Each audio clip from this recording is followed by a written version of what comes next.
everybody, it is Cinnamon Cooney, your Art Sherpa, and today I'm going to be showing you how you can create a reproduction of Van Gogh irises. Now, Van Gogh has a lot of paintings that are titled irises because here's what I have in common with Van Gogh.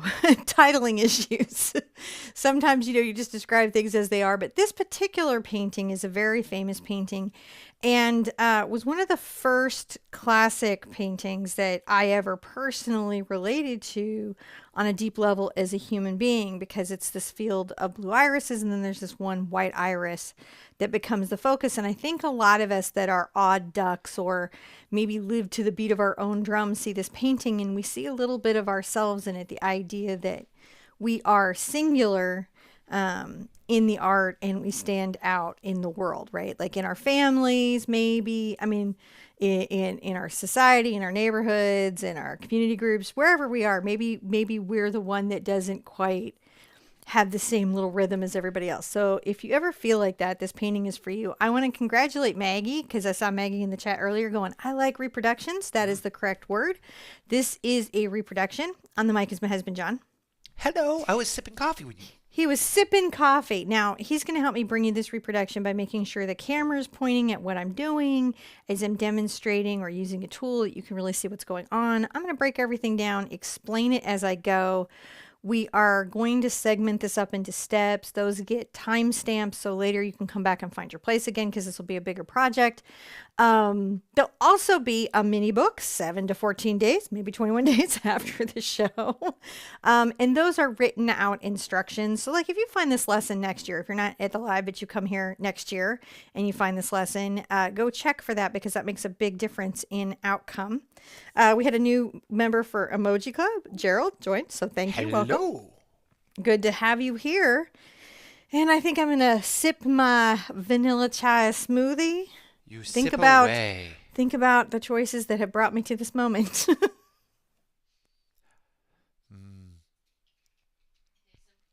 I'm letting you mute there. Of yourself. Let's make sure we're in a good position, that we're feeling comfortable. It's important to be in a comfortable position when you're painting. Let's go over the materials real quick. Oh, okay. I gotta make you little for that one. Gotta Make be me mini small. Sherpa. Boop, boop. Small mini me. All right, so this is an 11 by 14 surface. We painted the last Van Gogh irises on 11 by 14, and I thought you guys might like these to be a matching pair. So I did them both on this size. This is a paper towel, so I can wipe off my brushes. I've got cadmium red medium, ultramarine blue, phthalo blue, cad yellow medium, phthalo green, yellow ochre. You can call it yellow oxide too. They're not exactly the same pigment, but they are the same hue, which means they're the same color. They're just made a little differently. Burnt sienna, Mars black, and titanium white. We're going to be using assorted acrylic brushes. I do list those out with the help of the team. Everyone thank the moderators who take the notes. After the show, we list those out so you can know exactly what brushes I used. We have the Art Sherpa store opening in February, fingers crossed. So here's But until then, the Amazon store, I updated it with some more brushes. So if you're trying to find those, they may be there. We've got such big news that like we're like unofficially we're looking at the end of next month to have like all this stuff ready for you guys. So just like if you see hundreds us, of brushes, and we're just super if you see excited. it on the show, it will be in the store plus extra. So just bear with us momentarily. We'll announce details soon. As we know. But until then, the Amazon store has this. And remember, with Amazon, they jack up prices. So always take that listing and then shop it against other art stores to make sure you're getting a good price, because, I hate to see you get what? Magic 7's been here with us since like 10,000 subs. Oh my goodness. Magic 7. You have been here a minute. Us too. We've been here since 10,000 subs. And it was a journey to get to 10,000. I remember how excited we were. Like, we were like, oh my God. I'm going to tell you a secret. It's still exciting. Every time we hit a new metric, I still get excited. I just realized I can't make a celebration video for every metric, because that would be the whole channel. But I still feel it in my heart, and that's an important part. Shall we throw up step 1, sir? We can. John's going to be doing that. Woohoo, step 1. Now, I'm going to take out this brush. This is the number 30 Simply Simmons short handle extra firm brush. I do have this listed in the Amazon store. I think we are going to be carrying these on our on our personal store. But you don't have to have this brush. It's just a big brush. Just because it's a big canvas and we have to start with a color. That's all this is. You don't have to worry about it much past that. And I am going to begin with I think I'm just going to do a yellow ochre background today. I could have probably just put out paint. I just want to create a ground. So I'm just going to smush out messily. This is sort of like toning the canvas. Yellow ochre. And that's just so the canvas isn't white. This is just something you can do in painting. And what it does is it helps you not have a bunch of white surface showing through your painterly brush strokes. And it just makes sure that it looks a little more resolved and finished. I might even just put the paint out on the canvas and then smush it around. Like I do. Observationally. There we go. Look at that. It seems that also this, when you do this, it makes it so that it's easier to get paint to stick to it in general. Yeah, acrylic paint, if you've ever stored paintings facing the wrong way into each other and couldn't get them apart where they've merged like love bugs, acrylic paint loves to stick to acrylic paint. Now, this can be a streaky layer. This doesn't have to be a neat or tidy layer at all in any way. How can you make phthalo blue? I ran out yesterday. Well, if you have a blue, what you're looking for is a blue that has a green bias. That can be kind of hard to figure out when you're new. But what it is, if you want to test if it has a green bias, take a bright neutral yellow and mix it in. If it makes a bright spring green, it probably has a green bias. If it makes like kind of a military or sage or muted green, it might be more like your ultramarine. Yeah. And if that's what you've got, that's what you've got. Phthalo blue is a pigment, so you don't really make it per se as much as they make it. It's actually the hardest pigment for them to make. Which one? Phthalo blue. Oh, yeah. According to Google, hardest pigment to make. Blue's not a very naturally occurring pigment. I also think it's the process for phthaloethanes, right? It's also the last color that almost all languages adopt. Yeah? It goes black and white, red, yellow, green, and sometimes yellow and green are reversed, but yeah. Then blue last. So if you have cyan on your painting, that might be a really good alternative to phthalo blue if you have at least that. Crystal Blake, can I use your number 30 brush? Come to a retreat and I'll give it to you. You could just somebody write down that I said that.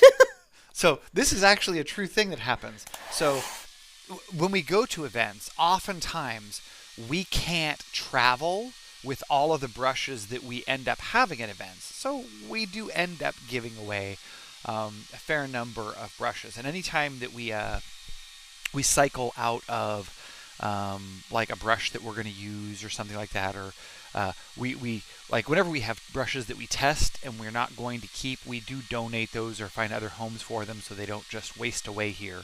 And oftentimes those are given to people or donated to places, because even if a brush isn't right for you, it might be perfect for somebody else. And so no brush goes unbrushed, as they say. Oh, Crystal says you own one. I didn't know that. That's cool. So yeah, it's yeah, that's they're pretty cool brushes.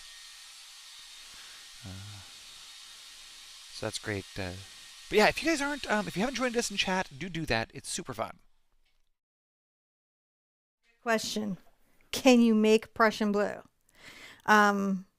Yes, I generally do mine by adding a little diox to a phthalo. Just a small amount, a little dioxazine purple to a phthalo.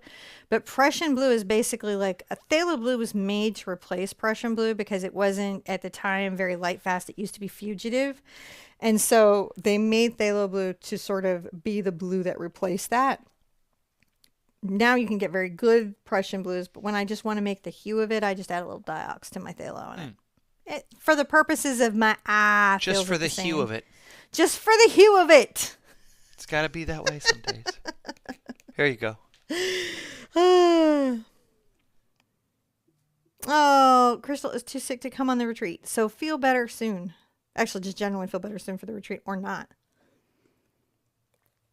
All right, now we have this sort of background we have to deal with. And we know we've got these flowers through here, and we know we've got this ground through here, but it's going to be easiest for us to do fussy little brush strokes kind of through the lower third here and the lower third here. We can leave the middle third not too specific, but we want to kind of get these, at least the roughness of it first. And then we can come back and detail it out. That's a way we can simplify this reproduction because we're painting acrylic. And so we get away with whatever we want to do. I am going to take a filbert today. This is a number 8 Simply Simmons filbert. I don't know if this is the one that I cut up. Which one did I cut up? This is the one I cut up. Sometimes I cut up my brushes. This will be the number 6. Sometimes they get a little trim. They get a little trim. I make them hair brushes. They're customized. I trim into them. They're custom brushes. All right, but what we're going to do is we're going to do some of the brush strokes up here. We're going to do down here. Let's do down here because this is the ground and it'll be a little bit easier for us, okay? And we'll begin with, oh gosh, just a little bit of, believe it or not, just pure burnt sienna. And you're going to just make visible little brush strokes coming down. It's okay to allow some of the canvas to show through. And we're just using pure burnt sienna.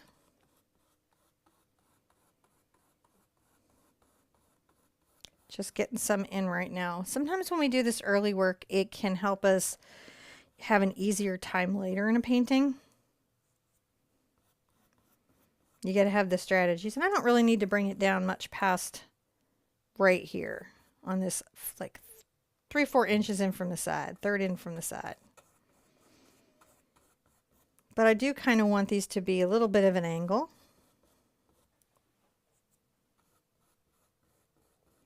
Because they're implying a hill.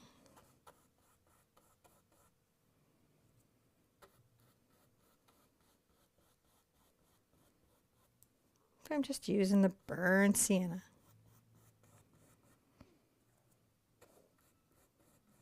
This is very much like doing Starry Night. By the way, I have so many Van Gogh paintings. If you enjoy these, I have done Starry Night a few times. I've done it with the TARDIS. I've done it with a shark. Sharky Night is one of my very favorite paintings. That's awesome. That is also, I would say, one of my favorite. It's a Van Gogh Starry Night Shark Week painting, so something to do during Shark Week. I actually did a whole Shark Week series of paintings where we painted every day for Shark Week and then met on Twitter and discussed Shark Week. It was why? Because we could. Awesome. It was so awesome. It is. So we just want to kind of see the flow of this through here. See how we're doing? It's just real loose at this stage. Now, some differences between, what we may be doing and what Van Gogh did. He's obviously painting with a much smaller brush. But, we have all these brush options. So easy to get to as artists nowadays. We just get kind of that beginning of the burnt sienna. Now I can come in and just add a little white to my burnt sienna.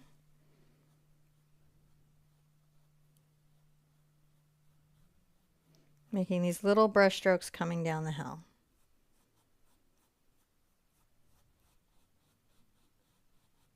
Bring those little up there.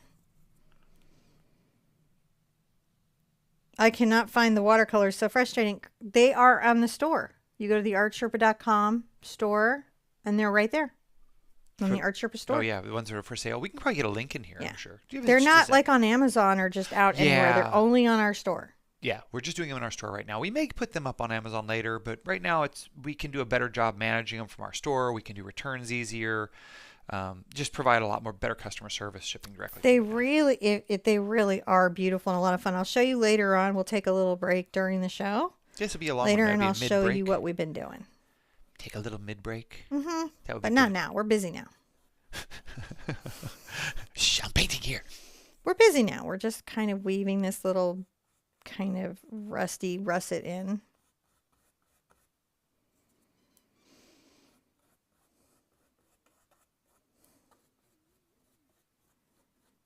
I can come get a little bit of my yellow into my Cad yellow. I haven't even rinsed out my brush, if you'll notice. I'm coming down here in this lower corner, kind of weaving those in. And you can see as we paint, what happens is the paint blends into the paint and weaves in.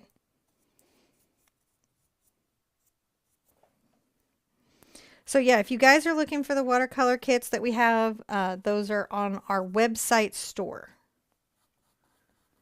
And we have the full kit that has the line and wash and the paints and the extra samples. And then we have just the line and wash, which has the split palette with it. Oh, and the full kit has a mini travel brush, some assorted mini travel brush. Great question here. Okay, so Sarah was asking, what's the goal of your brush strokes right now? The goal of my brush strokes is to be short and have texture and flow. So what I'm looking for, like I'll get some white on here, is I'm wanting to be short and I want to sort of have a flow that implies there's a lot of S curves. See how I'm curving, kind of counter curving here as I go. So I'm looking for that sort of weave of the earth. That's how he talked about the earth. And as it builds up, you'll start to see it. It's interesting. There's definitely a threshold where you start to get enough buildup where you begin to see what's happening there. Add a little white to that yellow ochre, kind of creaming up this little upper area. And we can get very specific in there. Now I can get a little green. And I'll add some brown. Because he definitely put a little bit of the green into the earth. See how that's weaving in there? The other thing that we're getting to kind of do is start to practice this idea of using color that's adjacent to color and implied texture and implied line, which is just the strokes imply kind of that there's a texture to the ground and the flow of them implies line. And then the way they bend in our eye to mix. We're getting to play with those concepts in a very safe diagonal downward space.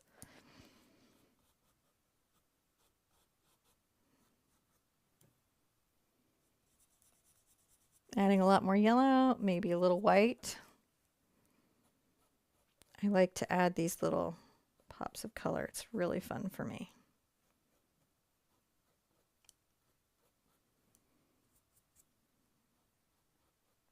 How we're just weaving them and waving them. Weave and wave, boys. Weave and wave. I don't know if you watched Smile and Wave, boys. We watched a lot of Madagascar in our house. The penguins were the favorite.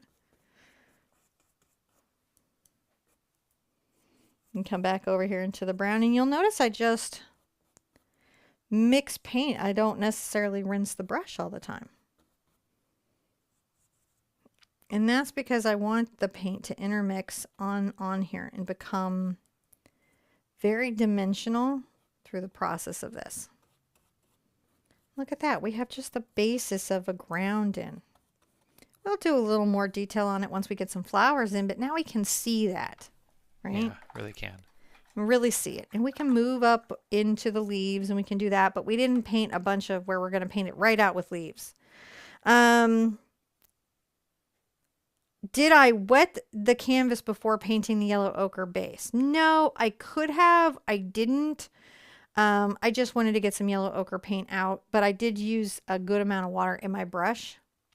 So essentially the same thing. Effectively, for the purposes of how it worked out for us, kind of the same thing. Now we're going to be coming here and we're going to add a little bit of our green and stuff through here. And I think I want to get a bigger brush to sort of start the work, and then I will move into maybe smaller brushes, but I want to sort of start here and then get into it. So the first thing I'm going to do is I'm going to take, this is a number 20 Artini brush to Artini by Raphael. It's hog bristle, but what it is really about an inch wide and a bright. So you just want something that's going to let you do the work fairly easily. I'm going to take my burnt sienna to my phthalo green and add a good amount of cad yellow to it and some white. And I'm going to just at first do this little downward stroke.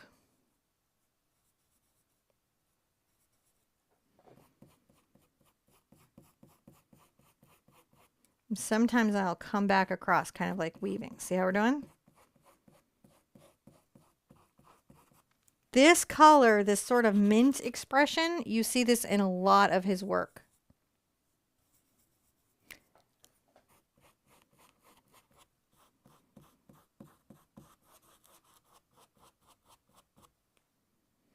And then Nikki wants to know, can we use modeling paste in this project? You absolutely can.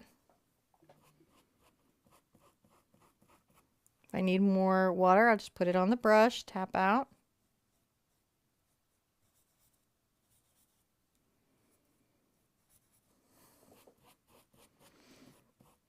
Now it's okay to take green down into where the irises are going to be because they are themselves also green. So this won't impact us particularly negatively. Does that make sense? But what we want to do is get kind of a green base in up here.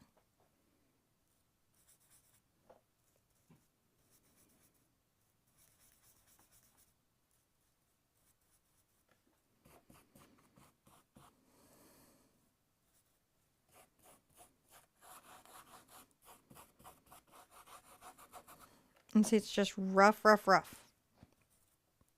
Across, sometimes down. I tap my brush out to make sure I'm not carrying too much water in it. I just mix some yellow ochre in there. That's just sort of a thing that happened. But it's not going to be hurtful, so I'm going to keep going with it.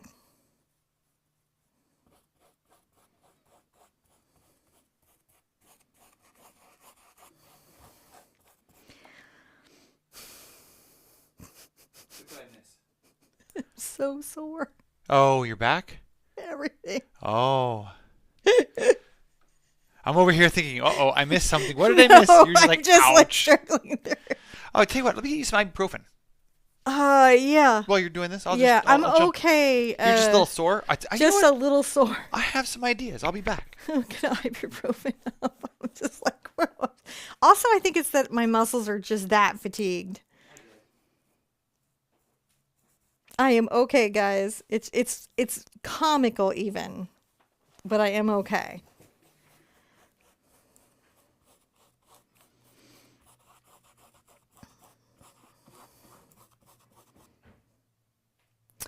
Do I have a video on modeling paste? I do. It's the blue stucco door. It's stucco, but stucco and modeling paste are incredibly close cousins in the mediums world.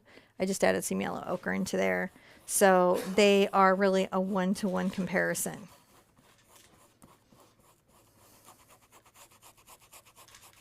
I'll get this set for you and I'll mute you so you can do it. Okay, thank you. Or I can even mute me. I'm adding a little yellow ochre and a little cad yellow and just some white in here.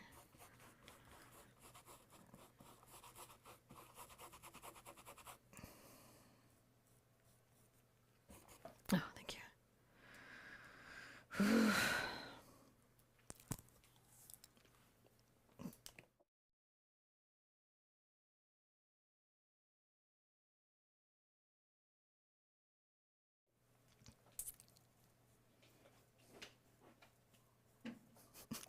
Just did not.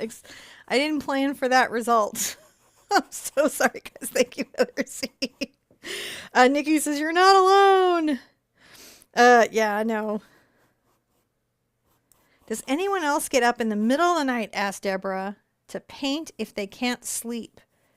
Well, I know that my youngest daughter and my eldest child, Honey, both do. That's a little more blue than I wanted. They get up in the middle of the night. I catch them midnight painting. And it's definitely how they handle their insomnia, though. So I'm just creating this sort of rough greenish background.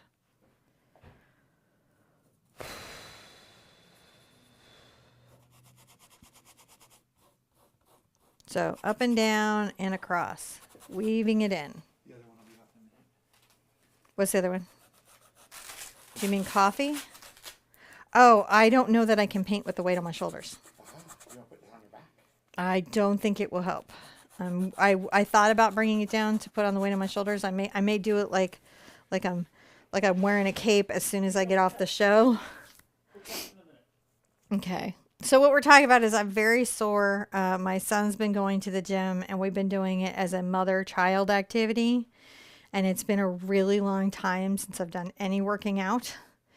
And it's not like we're doing it very heavy, but I'm honestly trying to be very chill with it. I'm just ridiculously out of shape is what it really is. And we did our first little weight session. We got our first little off cardio and yesterday, and I didn't expect to be sore because it was like a leg day, but I guess adjusting the machines made me sore. I don't know what made me sore, but I am so fatigued in my muscles. It is crazy.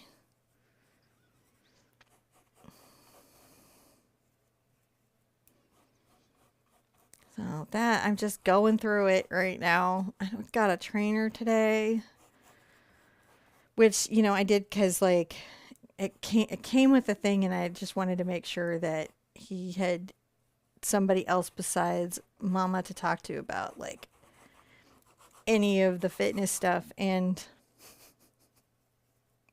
I don't want to go. I'm going to go, but I don't want to go.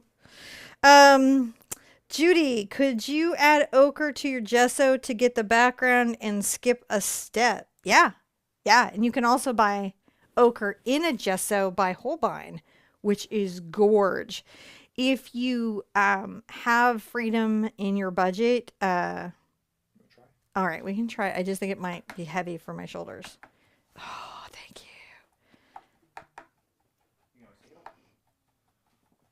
you. If you have budget and you love making your art studio like really like fitted out, Holbein gesso comes in several grits, finuses, and it comes in 32 colors. It's just insanely nice. Mm-hmm. I'm going to dry this and we'll come back and do another step. So yeah, there are absolutely tonable gessos and toned gessos that you can pre-buy toned and toned canvases. But yeah, it's just one of those processes where there's a lot of different ways you can approach this. Oftentimes, Cinnamon does it from the approach that assuming that people have the least of the things kind of available for more complex options. Again, a lot of times this is targeted at those beginners trying to onboard. So yeah, absolutely, you can do some of those, more you may consider time-saving techniques. And that's as you become a more experienced painter, that's the sort of benefit of having that knowledge and skill. So, yeah, kind of cool stuff. Goodness gracious. Now you need a step. There's some very good advice for muscle soreness, and I will find this spot on the video again and read all of your suggestions and probably do all of it. All of it. All of it. Whew.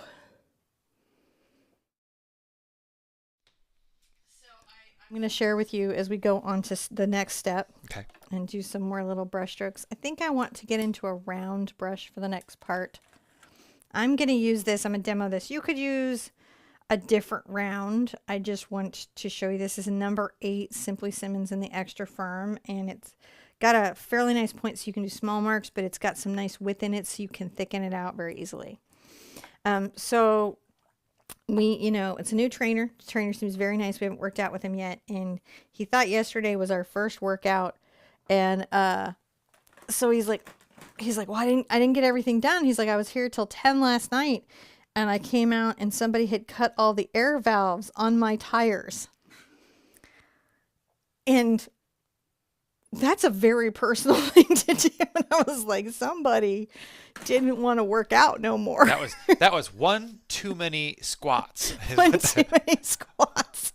He asked for too many squats and they got even. I'm taking a little Bertine over to my I felt super bad for him. But what are you going to do? We're going to make little marks here. Just little bits. These are going to be little downward kind of little, they imply little leaves. And notice that they're very much like an S curve too, but they're more open. But that's a little worrisome. A trainer who got somebody so upset that they like tried to disable his car. Oh wow, Jess is like, I got the plan here. Somebody also has the same thing you're wearing. Oh, I love this thing. This I keep, and I'll leave this one for my mom out when we go to Ireland. I always have one of these there because I paint all the time. My shoulder can get really sore, and this helps me manage that. And it's nice. It has nice heat retention without being burny. We just kind of weave down here, guys. Just little marks. We're just doing little marks today. And don't worry, we're going to finish this whole painting today. It's not a two-parter. We're here. I love y'all's suggestion. I feel like there are many Sherpettes that are fit. When we do the retreat, we have a couple Sherpettes that, like, you know, are really fit. We have one in particular. I won't call her out. Oh, I mean, like, she knows who she is, but she gets up and she's like, I did 20 miles on the trail today. I'm like, I did 20 miles not even last year. I'm doing it now, though. Just making little S marks. Inhale my coffee. I'm going to get like some angry comment. I don't want to know about your fitness. That's okay. It's not about our fitness. It's about our community's fitness. Yeah. We're all about our community because they got some fitness. They do. Up the mountain, down Just the Butterfly mountain. says, best heat pack ever. Bringing a bike with them to places. My pinky finger gets really sore when I paint for a long time. Oh, that I would go see a hand specialist for. It could be, absolutely. Could be because you have too good of manners and you're keeping your pinky up. No, and you may be gripping the brush too tightly, and you may be getting inflammation in your hand. But there can also be other reasons why your hands get sore.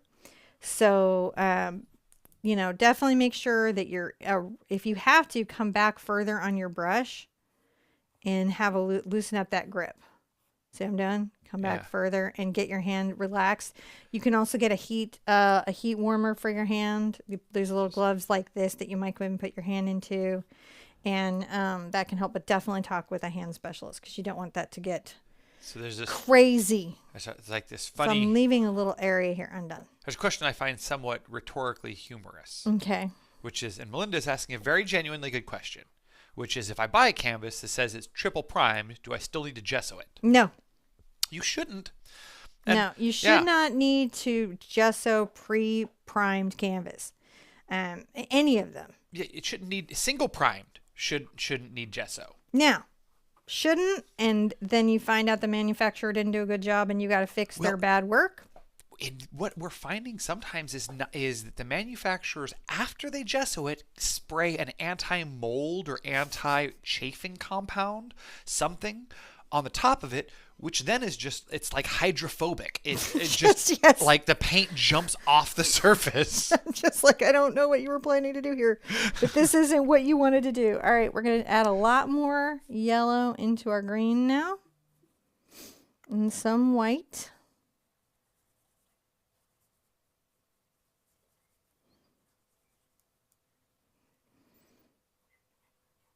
And we're going to kind of come across here. I'm going to think about this just a little bit, making these little marks over here. So we added a lot more yellow and white to that mix. And we're just making sure that this is sort of thought about here. I can get a lot more white on there.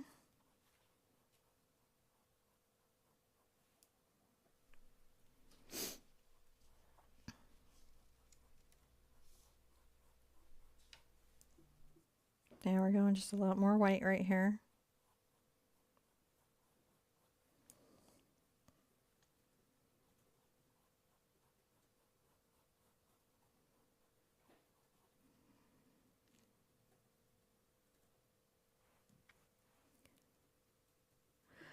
Lindsay Michelle, why on Facebook when I comment on the official Art Sherpa, it says rules? I don't know. But if you ever have a moderation question, you can write support@theartsherpa.com. It's, yeah. And we can try to look it up. Now, sometimes Facebook, I don't know, does things that has nothing to do with us as moderators. It just says that I don't know, a thing happened. It's never actually been a thing. Whenever I research it, I've always had to say, go to Facebook and say, this person didn't do what you think they did. But sometimes it will tell us. Yeah. And we will try to help you figure it out. So a lot of times it's, if you have any questions about the rules and things on Facebook, support at theartsherpa.com is really the best place because they're so specific. It'd be hard to like troubleshoot them live. But do keep in mind, and I mean this with all Facebook stuff, because I'm at this point, I'm almost a Facebook expert, I think. And I don't even love Facebook, but I've just been there for a minute. Take that stuff with a grain of salt. You didn't do anything. They just have crazy moderation. Yeah, it's an automatic system. It's not a human being. It's not robots. Thinking about you, and you didn't actually upset it, like, at all. You're fine. You're good. I'm going to do upwards. I'm going to come through here and kind of do little short strokes, and we're going to really work through all these different little greens right here, kind of changing the feeling of the stroke. These are shorter now and more rigid. See how we're doing? I see the doing. Oh, and so when I say contact Facebook, what I mean is I contend it. I contest whatever it is sometimes. Sometimes it'll be like, do you want to contest this? If it gives me the option. It doesn't always give me the option. If it does, I will. It changes nothing. They never listen. But we often do contest stuff when they flag y'all stuff. We'll be like, it'll be like misinformation. I'm like, about what? An art sale? No. I don't know what keyword triggered you today, algorithm, but you are incorrect. I'm going to grab a little more of this light green. And we're just doing little light strokes, and we're just sort of filling this in. Filling it in. Skylar says, I gesso a painting after I painted it once and now it's cracking. Why? There's a lot of reasons why that could happen. You may have applied the gesso too thick. That may have been an oil painting underneath. Or you might have put on oil gesso. It could have dried really weirdly and unevenly. What I would suggest if ever you have trouble with a gesso product or a varnish product is to contact the maker, the paint maker that made it, and send them pictures and be like, what happened? And the reason why I suggest this is everybody's product is a little bit different, but whatever your problem is, if it's a systemic problem within the product, they've seen it and they have the answer, and they might replace your product. Doesn't replace your painting, but they might replace your product. See little short strokes, much lighter, much greener. Adding a little more green and yellow into this, so much lighter, much greener.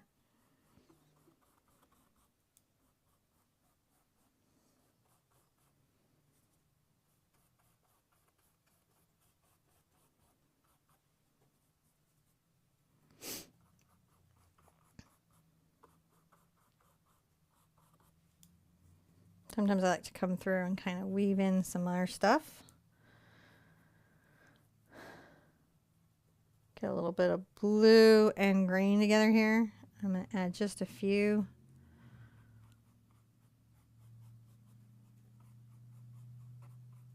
See, these are back to the sort of little curvy S ones. Okay, we're going to call this a step, and we're going to dry this thoroughly before the next step. That seems good. All right. So yeah, thoroughly dry there between the steps. That'll make sure that as you put the next layers on there, you don't do things like dragging your hand across there or inadvertently mixing the colors. So yeah, not too hard, but interesting to see the Van Gogh painting come together here. It was one of the ones I really liked. I mean, like, what's not to like about it? It's really pretty flowers. So, you know, it's hard not to like Van Gogh's irises. They're easy to look at. They're enjoyable. And one of the great things is this is one of those paintings you can put up in your house, in your own space, and it really just sort of brightens up an area. It brings, that's one of the things that I really loved about when we sort of had a family life reboot, was when Cinnamon would fill our walls with painted canvases. It really just changed our world. It did. We need to stop having family life reboots, though. That's my new note to you. I'm really good. My mom's like, I don't think your vibrations are very good. But you know what? The 80s keeps happening to you. Just think about what it is. Totally prepared us for all of this. I mean, this is true. Okay. Wolverine. Next step, Wolverine. I think I'm going to grab a round brush now. This is a number 8 Raphael Artini round. It's also got hog bristles in it. And we're going to paint some kind of loose little yellow flowers and some more detailings out here. I'm going to take a little of my yellow over to my cad red.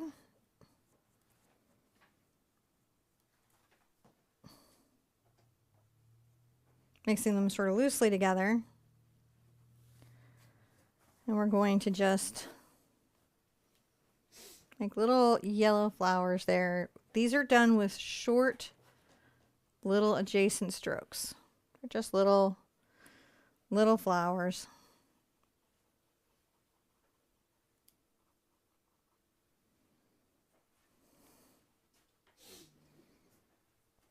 Just on the toe of the brush, just enjoying.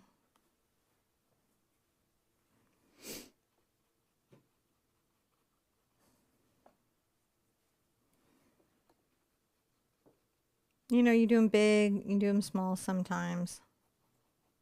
You just enjoy yourself.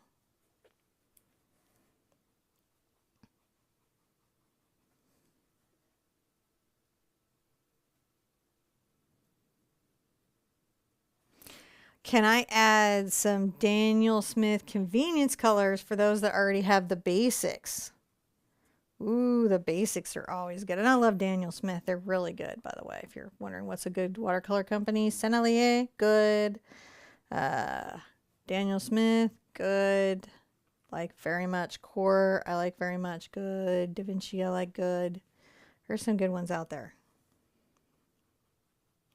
Just adding little yellow flowers to the mix, right? Sometimes I might add a little more red just to create some drama, my friends. Some little drama to the mix. Look at us dancing around. This is an Artini Raphael brush.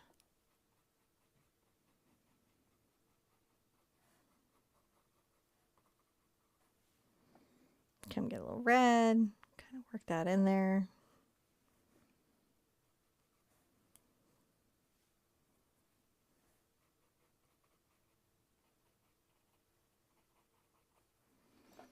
Just adding some flowers to the mix till you're happy.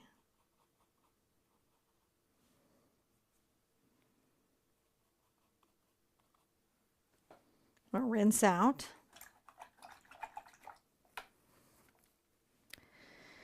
And I'm going to get a little white and yellow together.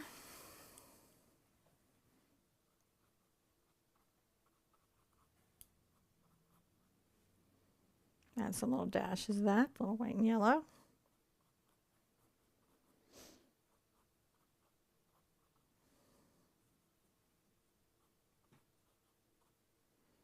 Kind of weaving that in there. Always super fun.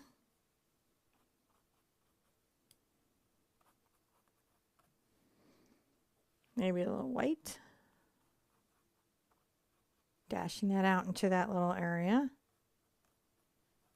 These are little far away bits of things that are happening.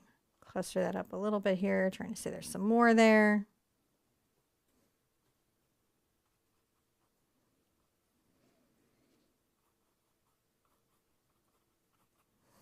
Kind of put some little weavy ends. Do you want to not underestimate the weavy ends? And that's just colors that weave in between other colors, just kind of alternating the textures and layer of everything that's here. I'm going to rinse out. I'm going to take a little bit of my green, brown, and phthalo blue together.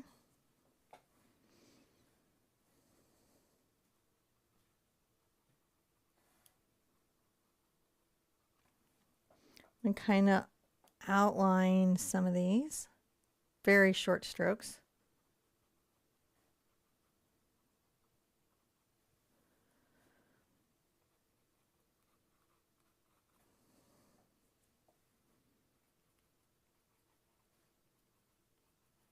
See how that just creates a little drama and attention around them, a little contrast? Ah, thank you, Crystal. I appreciate that. The big thing about doing anything like this is just to enjoy the process. When you see how another artist solves these types of creative challenges, right? And there are challenges that he had to solve that you don't have to solve, like material challenges, canvas challenges, time challenges, light challenges. And because he had to solve so many things, you know, in that you may find that you're getting the benefit of a lot of extra. I'm going to add some areas of just darker blue there.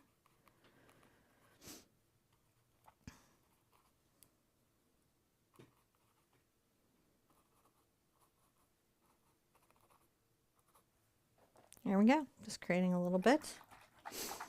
Okay, let's call that a step. We're going to dry it. And when we come back, we will continue on with our fabulous painting. All right.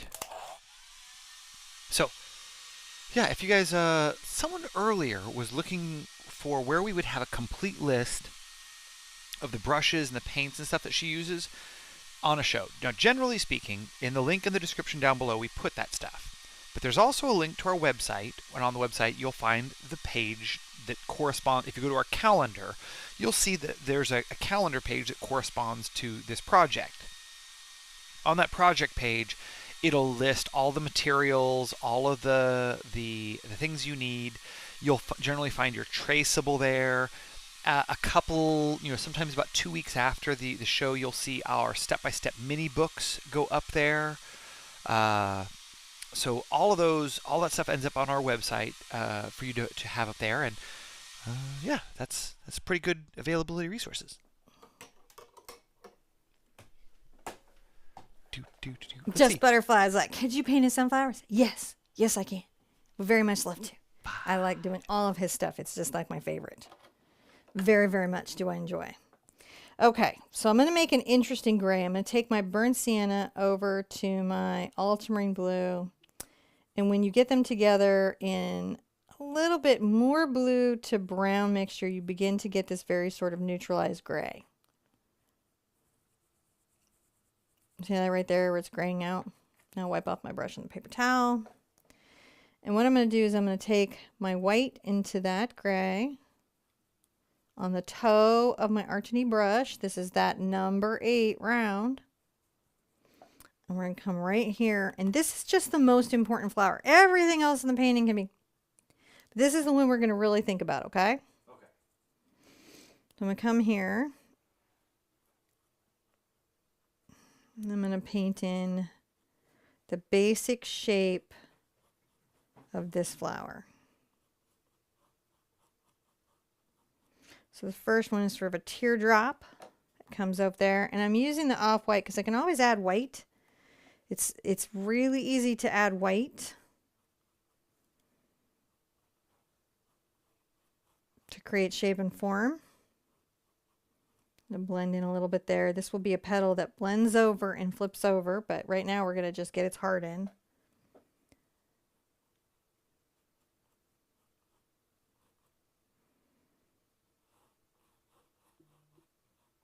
I'm going to add the downward petal.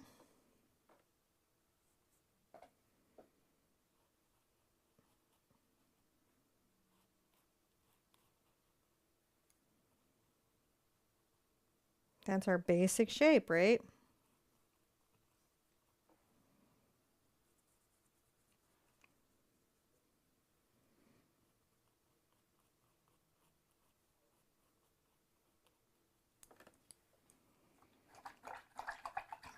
Doesn't look terrible.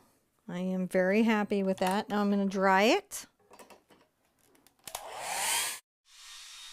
Just make sure. Yeah, we're just going to dry here. We won't actually do another step. We'll just go through, make sure you get thoroughly dry. That way you can get the next layer on there. But we won't need to break this up into a whole step of its own.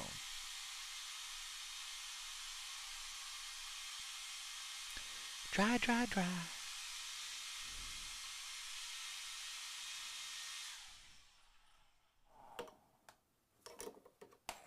I'm drying it so I can do the next layers. And I'm going to get a tidy brush. Now in this particular case, I'm going to get a filbert. This is my number 4 Isabey Isacryl filbert. I'll make some more of my gray color. A little bit darker.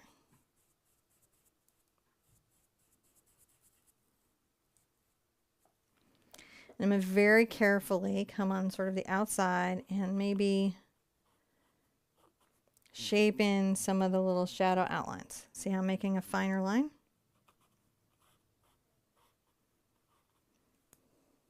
It's not, it is an outline and then again it isn't. Bring that in because we know we're going to curl that petal over, right? We know that we are.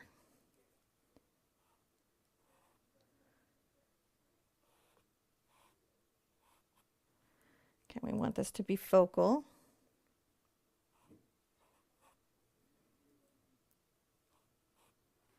Bring that right there, those lines in. Come across here because we're going to fold this petal.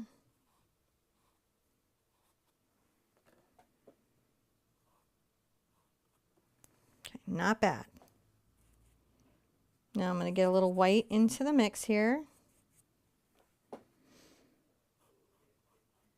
And in here can be, you know, kind of a dark gray.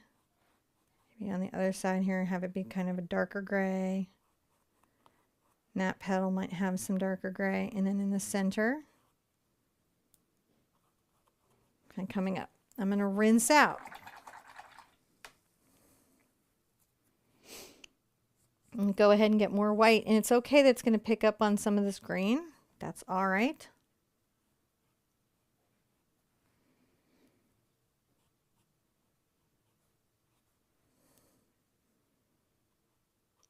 Painting the outer edge here. And I'm being very loose and I'm letting the brush strokes show.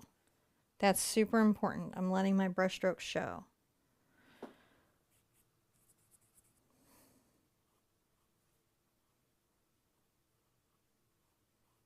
Add a little more green into that.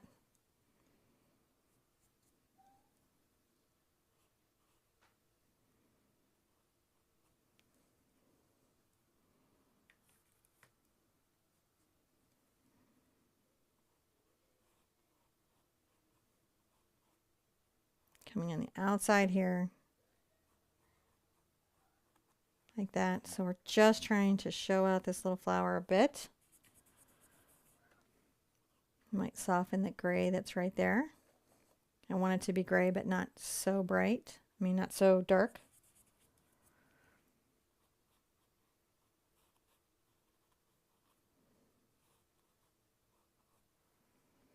Sometimes we'll do that. We'll like soften a value or some element of it.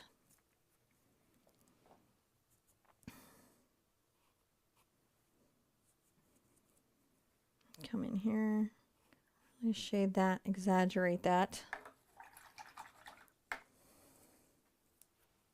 rinsed and wiped off my brush. Add a little bit of white, extra white right there. See what I'm doing?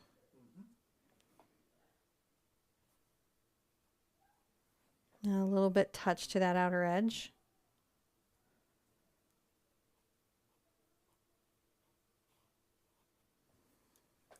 Just making this bright and white. Gonna take a little bit of my red and yellow together. So it's gonna be, I mix a little red into it.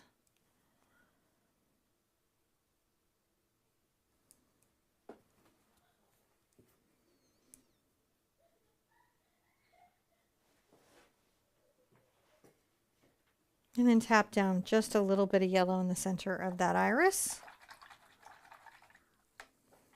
And that's really kind of, I'm wanting it to be loose like that. I'm wanting it to, you know, be bright and focal in the painting. So I'm exaggerating those things. I get to. It's a blessing that I get to have, being able to exaggerate these many, many things.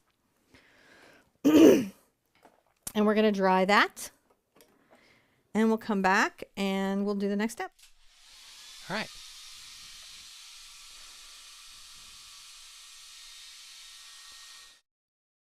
Excuse me, I just had taken a sip of coffee right before that, and it couldn't get it all the way down there before I could speak, so I got caught a little off guard. So yeah, that's all. Would you be interested in doing his almond blooms? Yes, she does all sorts of paintings, man. She's just like, she has a list so long of the paintings that she wants to do, and a lot of these I think are because I kind of like the irises. So Fun things. yeah. So this is a new step? New step.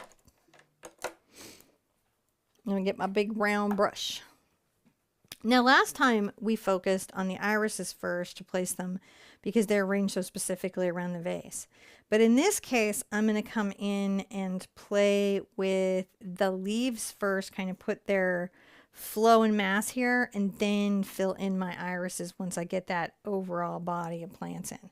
So I've got my number 8 round. I'm going to take my brown and my green together. I'm going to make sure that this has at least a very nice stem coming off of it. I'm on the toe of the brush.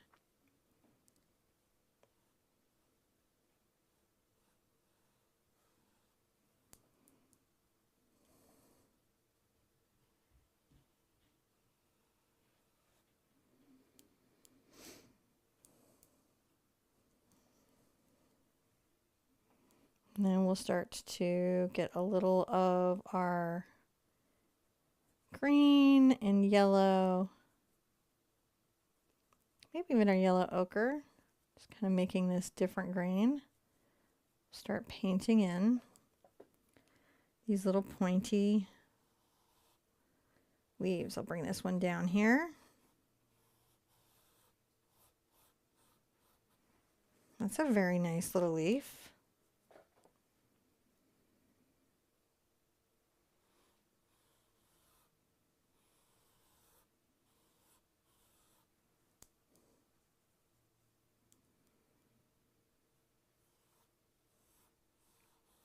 Weave that one in. So some of these are weaving in.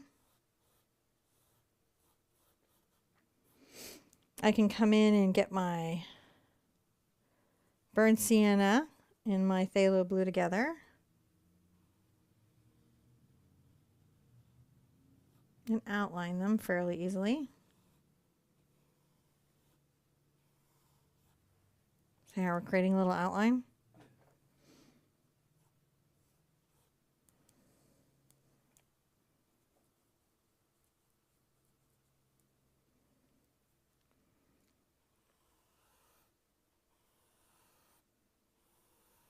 Put a little curving leaf there.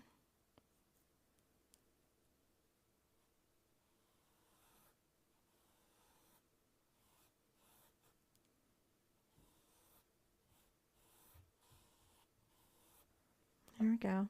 Just pulling them in. And so we go to fill them in.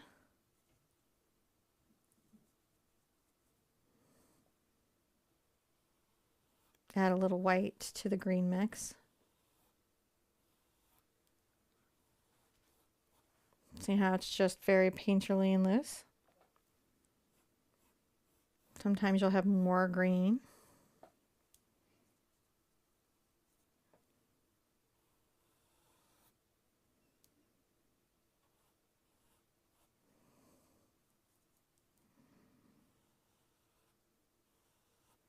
Paint that there, like that one.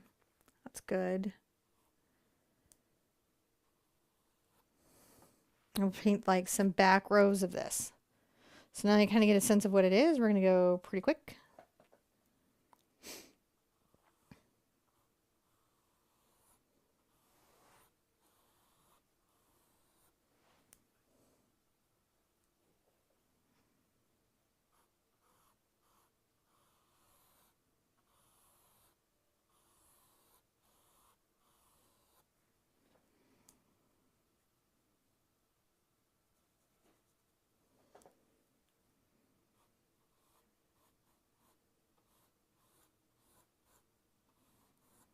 And we'll have a forward layer or row of leaves.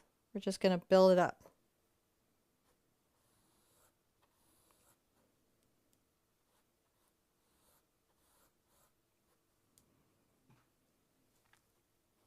Point it with the toe of my brush.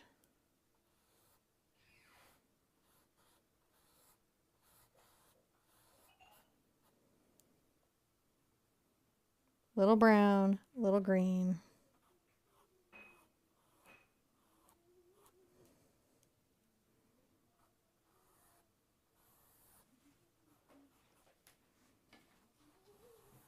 We know that we're going to have lots and lots to fill in, so we're okay.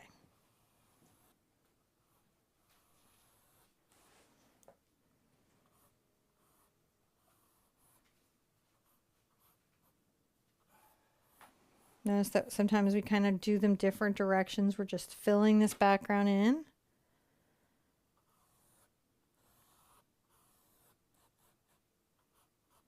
Sometimes we sweep a leaf across.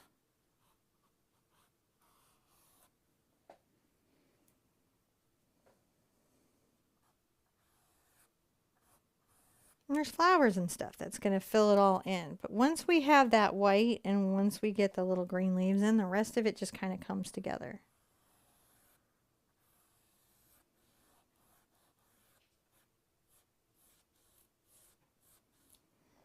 Just painting in the flow. And the curve and run of these brush strokes, right? The way that the leaves flow also help create a lot of the movement.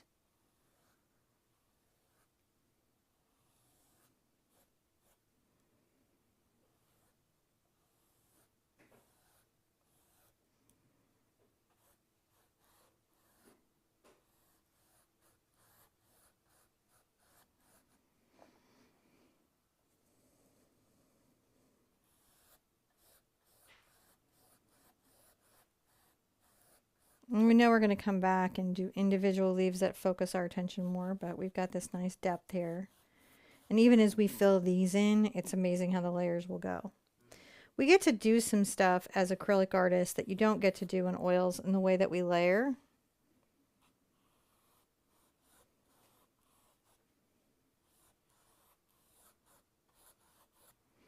When I get the base run of leaves in, I'm going to come in and take some white and yellow and green into my mix, maybe even some yellow ochre.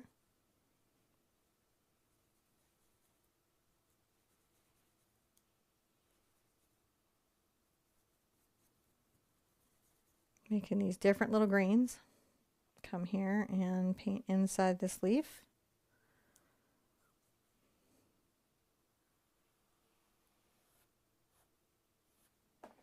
And I let some of that outline just, you know, be there.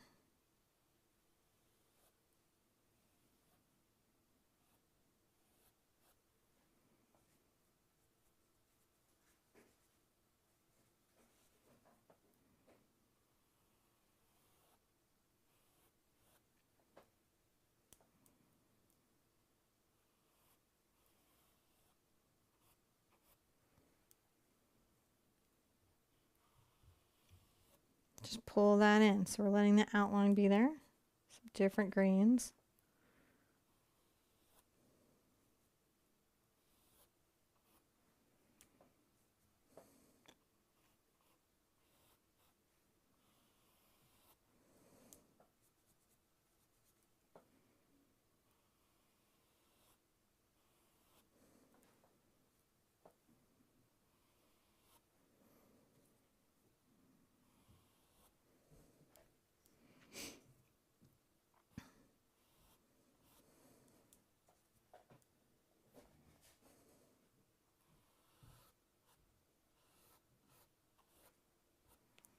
Okay, look at that. We got a whole row in.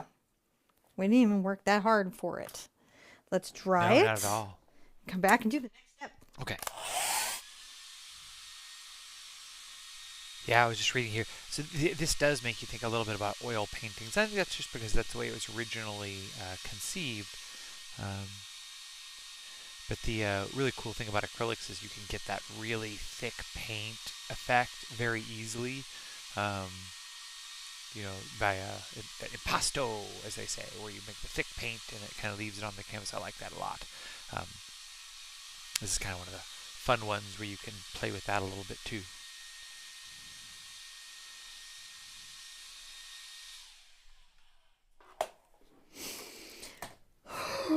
Yeah, you ready for your next step? I am.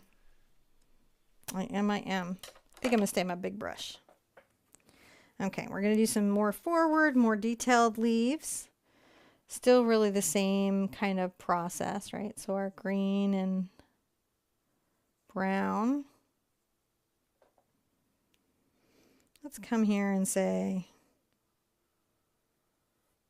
a little leaf there.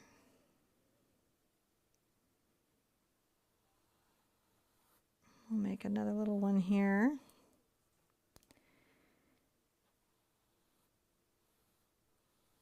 This one can kind of fold over that way. Can have a little friend sort of bending there.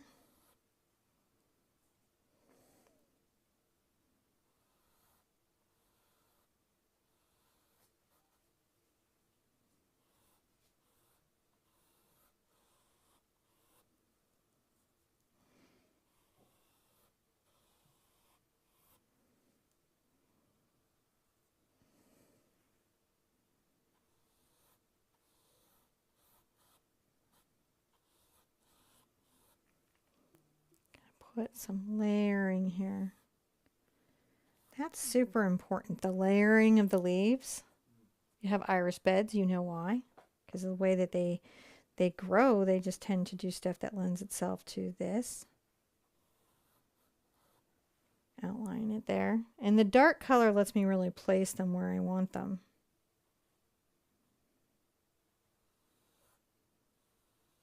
Press in and release the stroke.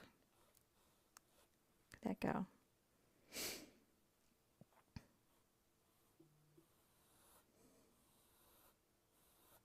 Press in and release that stroke.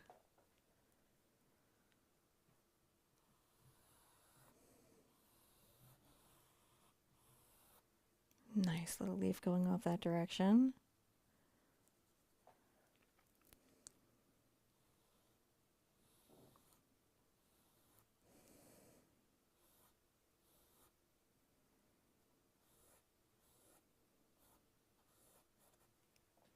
Just a nice little cluster coming down.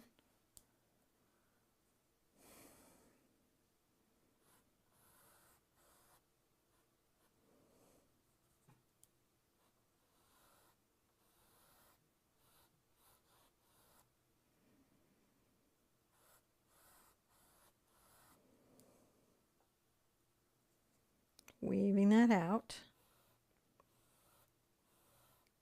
How you guys doing? Everybody holding on? Yeah. Have I done thick impasto paintings on my channel before as Gem Butterfly? Yes, I have done very thick. If you search the channel, you know how to let you search your YouTuber channel by keyword. Just search impasto because I tend to tag it that. The stucco door, the blue door, is also one, but that I did a bunch of poppies that were impasto. I think they're called Poppin' Poppies or something. Yeah. They're older videos, so, you know, they come with all the challenges that older videos come with, but I still think they're good.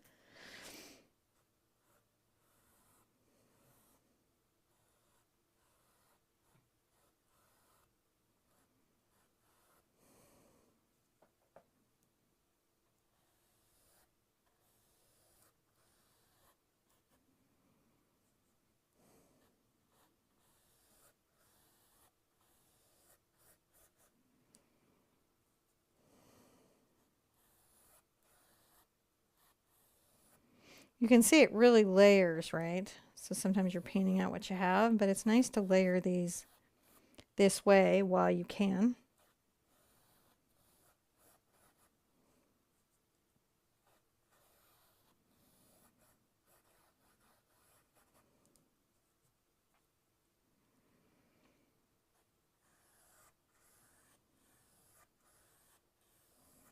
Little S curve.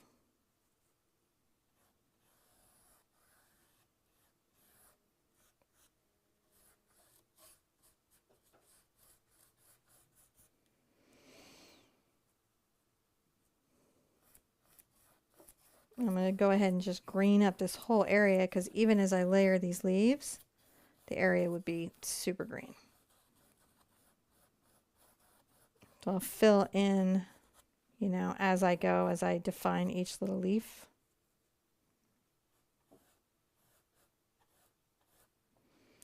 All right, so I'm going to come here, a little yellow and a lot more white. Getting into that minty, right?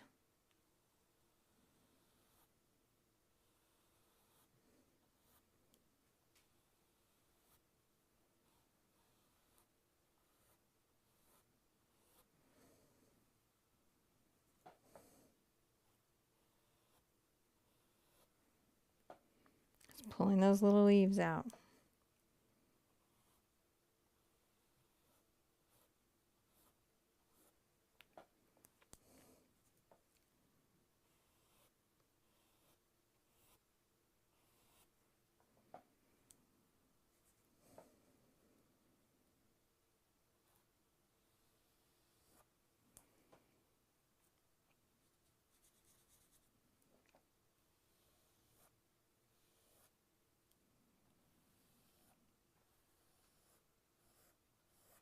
So you just layer, layer, layer, layer, layer.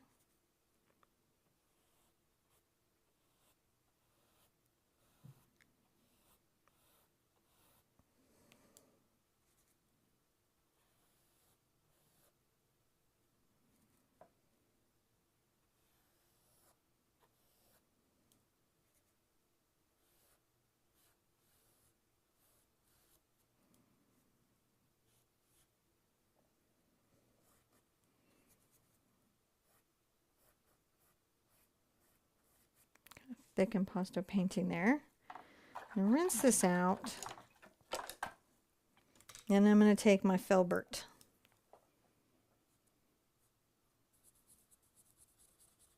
Get that dark blue-green color. And I'm going to make sure I kind of accentuate some of these with this sort of outline. See what I'm doing?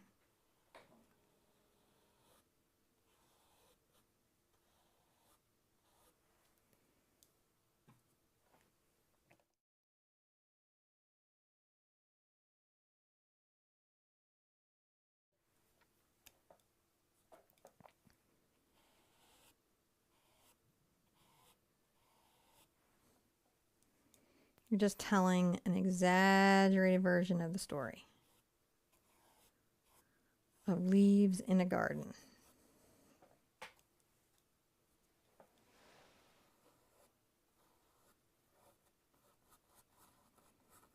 I like to make sure it's quite dark where the leaves are into the soil.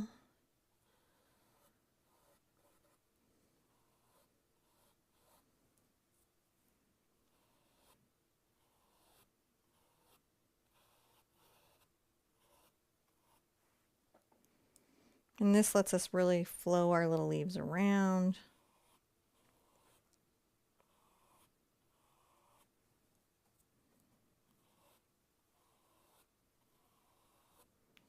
We haven't even gotten into our blue flowers yet, which is the whole fun part, right? I know. Painting the flowers is the funnest part.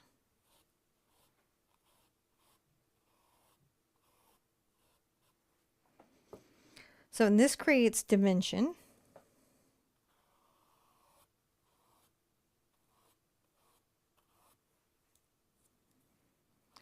Outlining the leaves, putting some of them forward, some of them back. If the line is continuous, then that is the most forward leaf. If the line breaks, then that leaf is a little bit further back. It's object placement in the painting. Yep.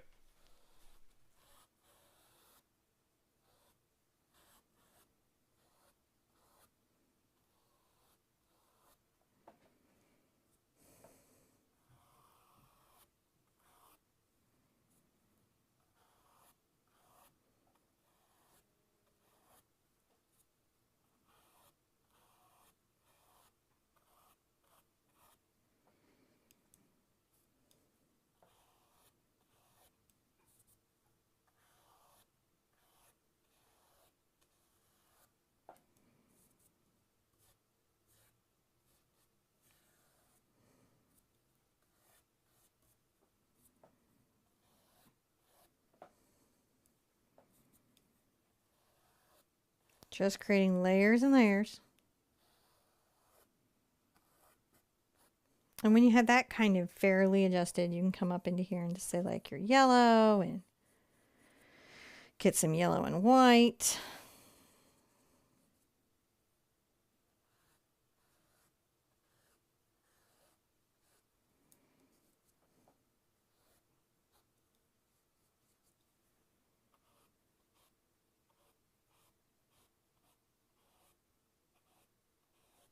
See how we're just getting those other little layers in.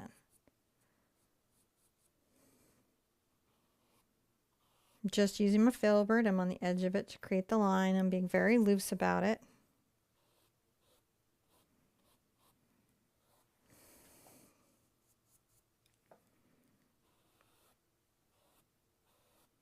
What you learned today in this painting helps you paint gardens just in general. So it's not just today's painting, it's the takeaway from today's painting.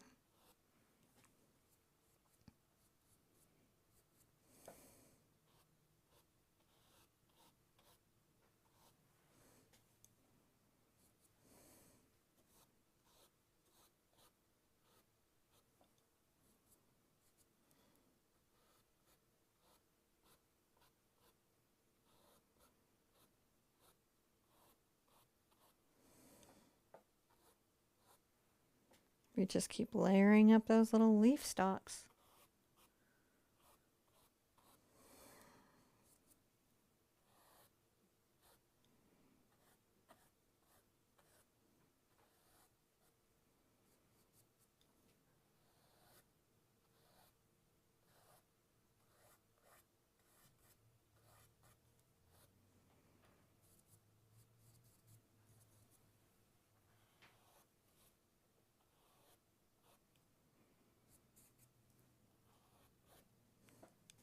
All right.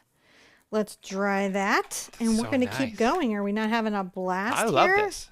Just comes in. Comes in fast when it comes in. So yeah, if you guys if you go back to our channel, and probably there's a couple of really good demos that she does about impasto paint, about using how to use them, how to get those really good effects. And we've covered that on our channel before, so you can probably go back and do a search on that and find it pretty easily. I know we did some on the acrylic pouch paint from Sennelier. There was a couple of really good videos where she talked a lot about that there. So check the channel, and the mini books, yep, they'll be out just a week or so after we get done here. And yeah, just reading up here in chat. Love seeing you guys here. Love hanging out with everybody in chat. Thank you very much for being part of our art family and being here with us on an unusual Thursday afternoon. Well, it makes it just a Thursday. Bonjour, Marie. Merci beaucoup. My French is terrible, but I can read the sentence. I got signs and menus down. I'm the same way. I took Latin for like 4 years. So sometimes I say trout and sometimes I say wolf. Treat. Sometimes it's sweet. Sometimes it's and just. And the waiter looks at you and is like, "No, we don't have fillet of wolf here, but that's cute." And I'm like, "No." He's like, "No." It's very good. But you know what? You try. You try. You go in, you say hello, you sit down, and you do your best. That's what you do. Because it's polite. All right. The sunflowers in jugs is the request from Jen in an impasto playlist, which I should probably do. Let's put in some blue butterflies, some blue flowers. The blue flowers are going to be a mix of the phthalo blue and ultramarine blue, and I'm going to smidge, in this case, even a little bit of the cad red into it. And I will, I don't know, start up here.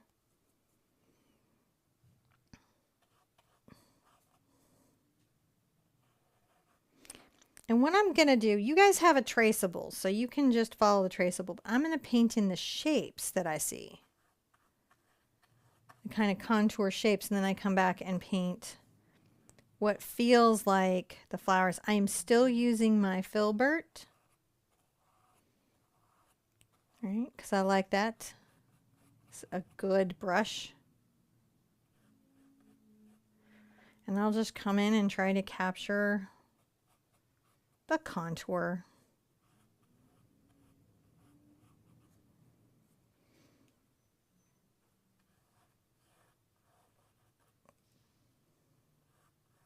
I think what's so fun in iris flowers is that they're just a little bit, crazy, right?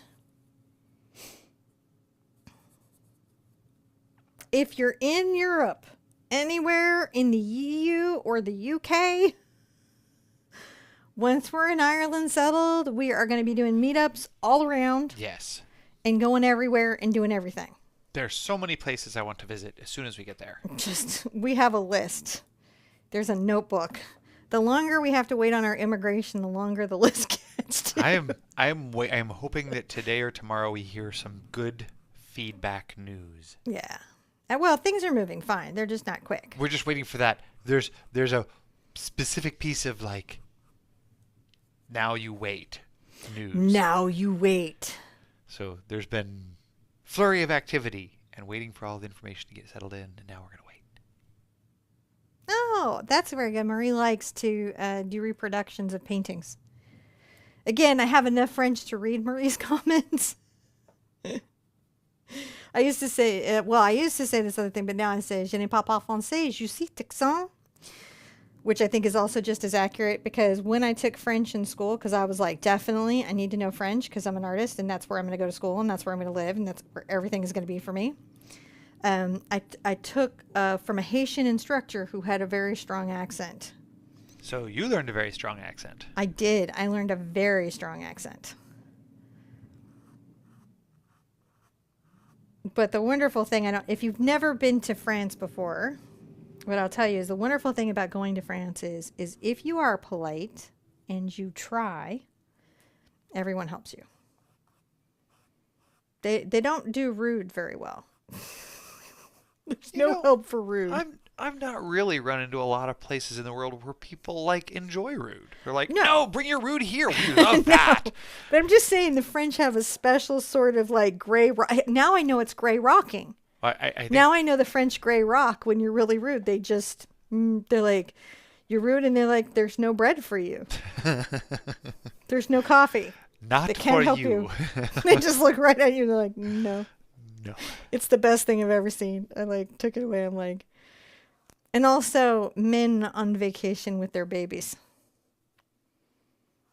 Right? On the weekend, all the dads out with the babies in the front packs, hiking with their guy friends. I think that's something that America could definitely like embrace. I think it's just the coolest thing ever. Dads backpacking with the babies. Gonna add a little kind of fling out on that. Sometimes you bring the blue down on the stem because the flower kind of comes down the stem. Have I stopped having coffee? Asked Crystal. No, I have not stopped having coffee. I'm just not bugging John to get me one right now. Not that I don't want to bug him. I do. We can get more coffee here. Maybe when I'm showing off the... Yeah, I'll switch over and get you some. But right now I want to get in some flowers.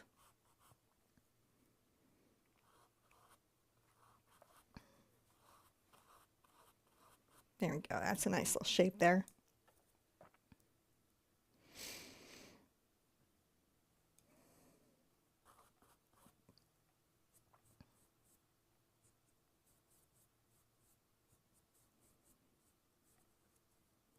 But I'm very much looking forward to like taking my family to France and showing them all my favorite places.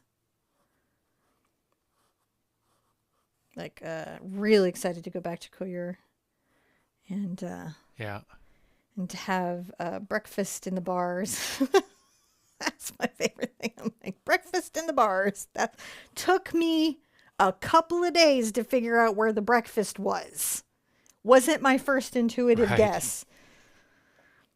And I think I just wandered into the first bar that I wandered into because I was just at that point desperate for anything and they were open. And then I was like, this is where the breakfast is. And then I went and got my mom. I was like, I found breakfast. It is here.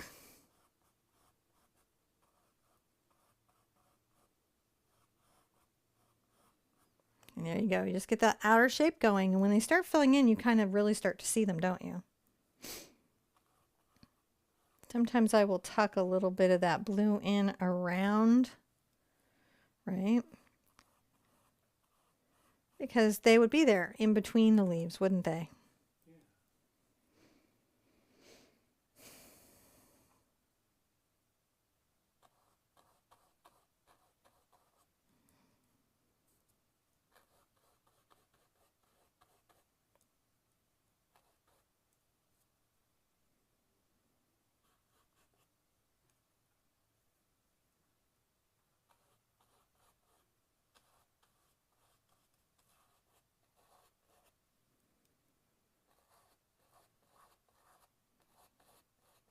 Oh my goodness, that is a good little bunch we're getting in. We're doing so good. We're just doing the back layer and then we'll just come forward. And that's how we handle a big project like this.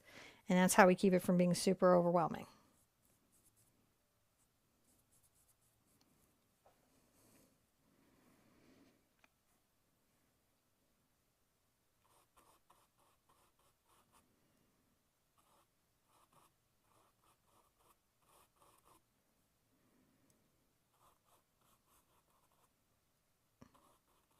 I love when he does like the really crazy, like messy ones. Right. It's like this one went everywhere.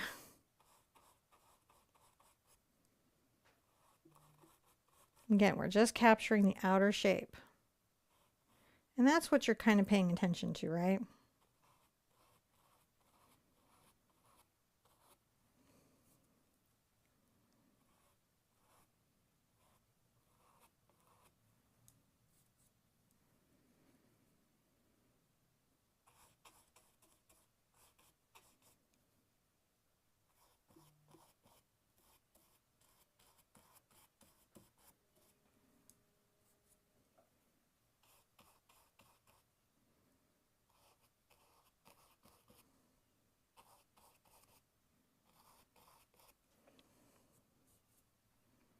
All right, let's call this a step. Dry it. John will make me a coffee for the second half of the show. The second half of the show. I think you're probably faster than that. I'm probably faster than that. And I'll show you guys what's going on with the kits and kind of give you like an insider's tip on them so you know what all I'm doing with the designs. Yeah, we'll do a little coffee break. I'll take a little quick break. Maybe I'll warm up her little shouldery thing, and then she can show you some of that stuff. So, yeah. I'm thinking this should be able to get some coffee and all that stuff. I actually don't think it should be that long on these. As you can see, they come in pretty quick. And now that we're at the flower part, the flowers are going to go flower, flower, flower, flower, flower, flower, flower, flower. And then we'll have the foreground flowers, which will be flower, flower, flower, flower. And then it'll be all flowered up. Just like that. They just go flower.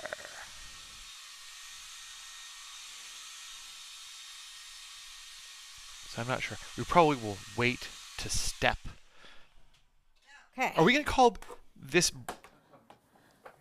Are we going to call this break step a step? It's break. The break step a step. Yeah, let's call the break step a step. We'll call this step 9. Okay. This is the break step. The break step.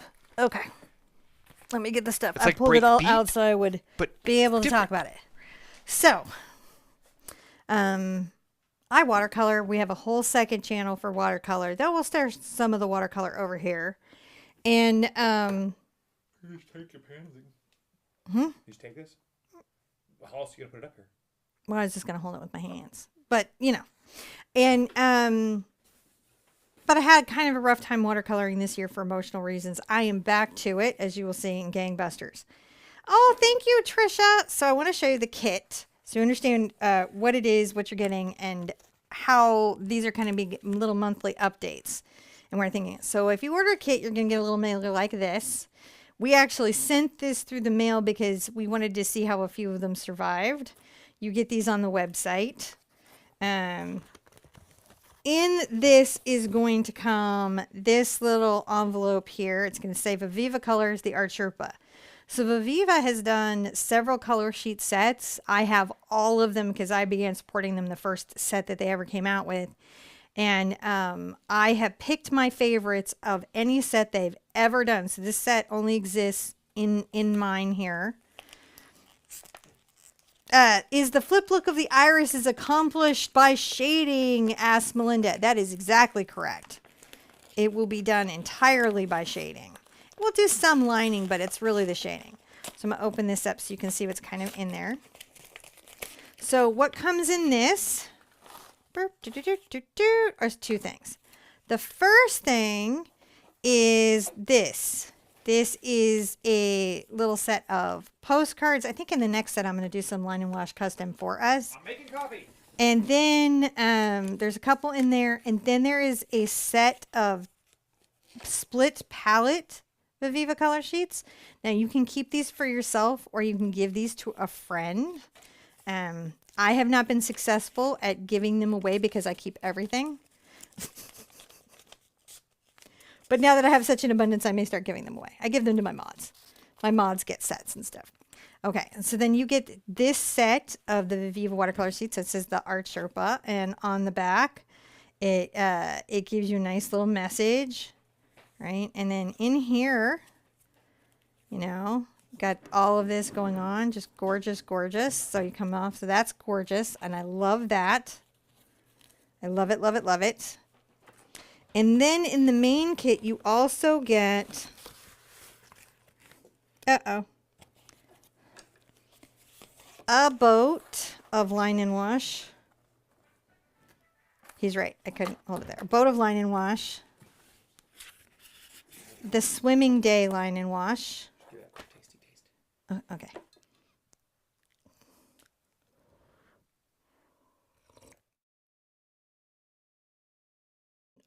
Try to put it here. Okay. The cup of sea line and wash. Cup of sea line and wash. Mine came with a bunch of extras because I had to do tests. And then the turtle line and wash. Now this is a 140-pound watercolor paper by Canson. We're going to be switching to Fabriano as soon as possible, but right now it's by Canson. And what's special about these is that you can do wash right over it and the color doesn't run. And I have some examples of that here. And these are going to be lessons. Boy, I put this out to be all neat and ready, and look at me. Can we order just the Viviva colors you picked if we already have the other things in the kit? Yes. Yes, actually, because we're releasing new designs each month, we have it set up where you can buy just the line and wash papers, and it still comes with the extra little split palette, but you get just the things. Okay, so here is these, and this is, oh, you get to see a sneak peek. This is my favorite one I've done. This is a future one. I just sent it over to the team. He's my favorite one I've done. I love him so much. He came out of me recently. We call him Sprout. I feel like he should be a Stuffy. Okay. You got to see a peek at Sprout. So these are our colors that we have. And I really like them. This reminds me of the Moonstone over in the Daniel Smith with the granulation. We've got a kind of warmer red and a brighter kind of almost opera pink. We've got a great orange, yellow, ochre, kind of a burnt sienna, burnt umber color. I have wonderful greens. We've got the olive and the viridian and the foliage. I have the peacock blue, which is like my favorite. You know, I've got purples through here. I've got the two blacks. I've got like what's up Payne's gray. It's called something else in the palette. And then I have this black here. This is, I recorded all of these so you can see these over on the watercolor channel. If you go subscribe over there, you'll see them come out. I did him twice. I did him as a rainbow, and then I did him realistically. this is what this particular product, because these are color sheets. They don't lift quite as well as watercolor, but essentially they work the same with the exception of lift. This is Cup of C painted. Is it hot or cold press? These are all cold press. So I like cold press. It's okay if you like hot press. By the way, the lessons will be free. You can use your own watercolors on them. And we're going to put up the line and washes that you can download and print out yourself if you don't want to buy from us. Because we're not going to strong arm you. We're just not. Isn't she gorgeous? I love her. She's my cup of C. Cup of C. This is the father and son swimming day. Definitely an interesting challenge, painting. We've got some easier ones coming up, but I just really wanted to do, make sure we had one for Father's Day and everything. So this is the Father Swimming Day. These are all aquatic themed. This particular set is aquatic themed. This was from the Art Sherpa retreat. So you might have painted this at the Art Sherpa retreat. This is what it looks like with the Viviva. Pretty amazing, right? Very saturated. Very saturated. All right, so that's those. The big set comes with a tiny travel brush. We had a bunch of travel brushes, so you get an assorted travel brush in it. And assorted. What that means is that we had a bunch of different ones, and then we didn't have enough to say you could get this one. So these basically, they activate. Not many of them, but they're all I'll show cool. you real quick so you can see really it. Cool. They act. Oh, I'll do it with the little test set that you would get. So here's the postcard. All right, so you have the little postcard here, and you have the little test set. These work exactly the same. You get your, this is the imitation sable, by the way. You're getting to see a new brush to the market. You just activate it like this, and then it paints out like that.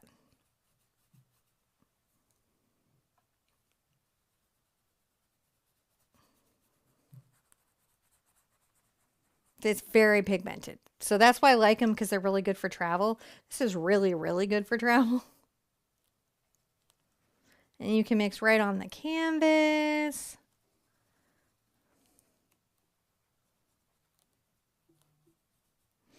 I made that gray because I had red in my brush. So all the same color theory applies. You can see it's blue. There you go.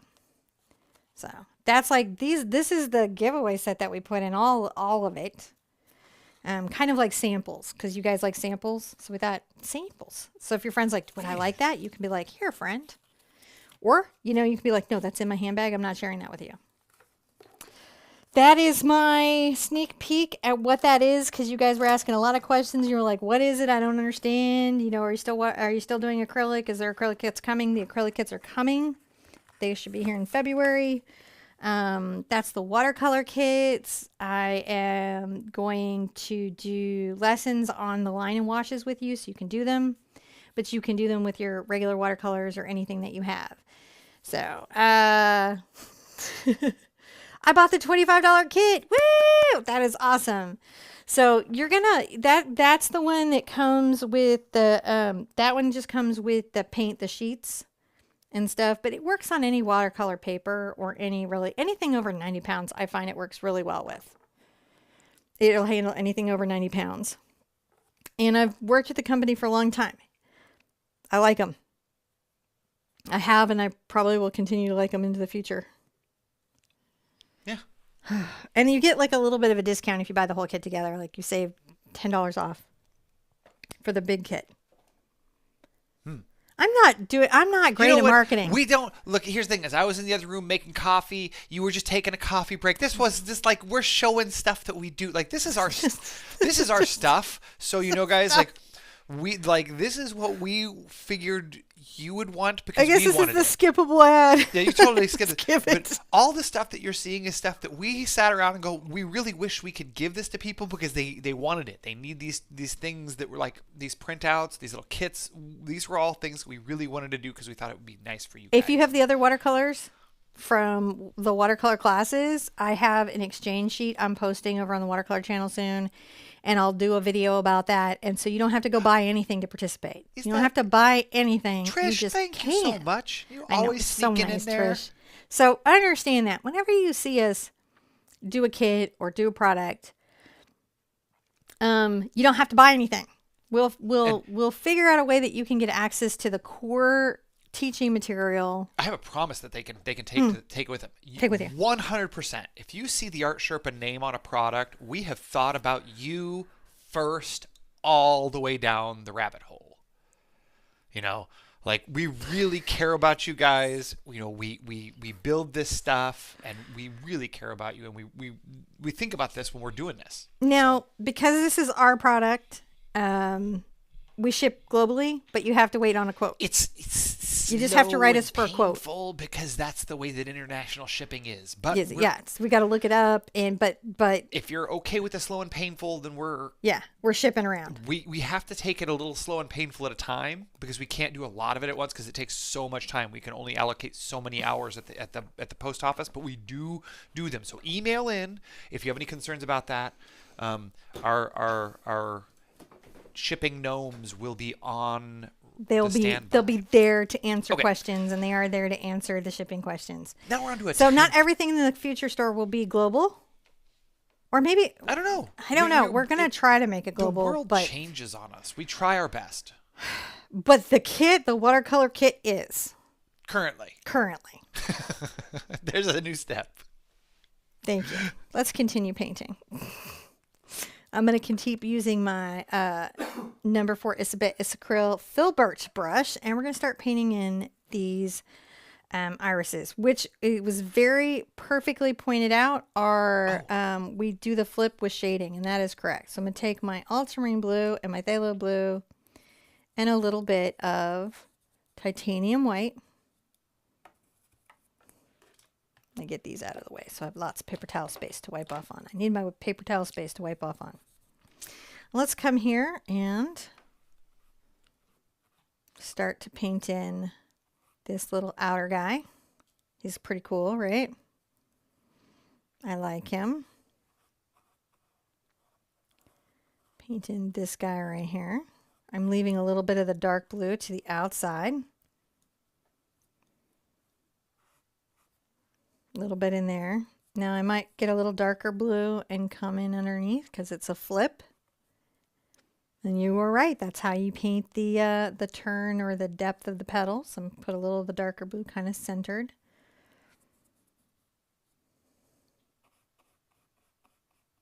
The inside here is a little bit darker blue. And then once we kind of get the sense of it, you'll be like, oh, I got this.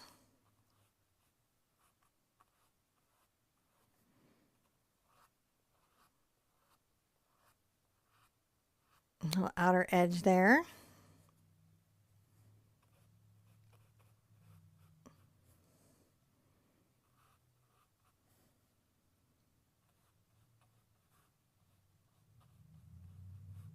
And that's a little bit folded there. So that's how that little flower starts to take shape. And because they need a little bit of a dry, what I do is I tend to go around and do this and then come back and hit the next layer of highlights. It is my strategy.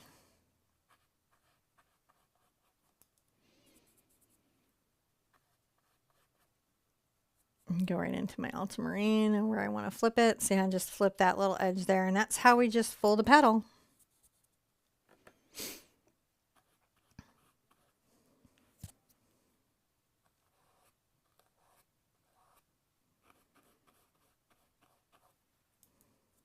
Just paint that in.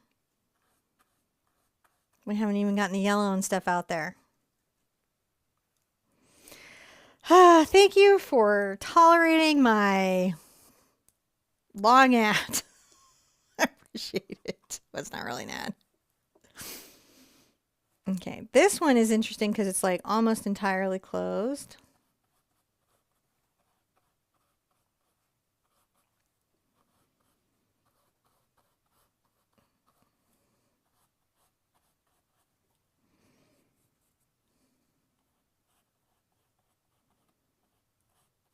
See how I used a lighter color to just put that little petal right in front of that one. I like did that one darker, hit more white, and then there I am.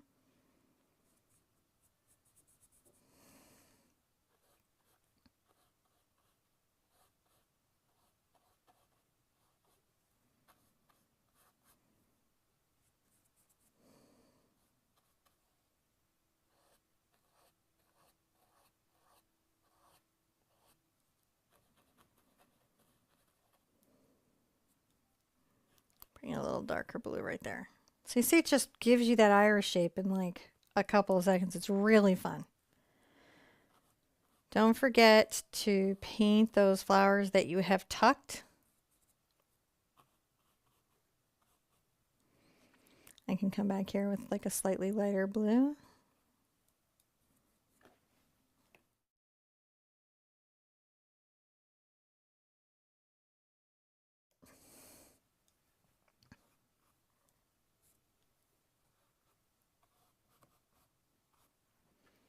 Just like to give them dimensionality.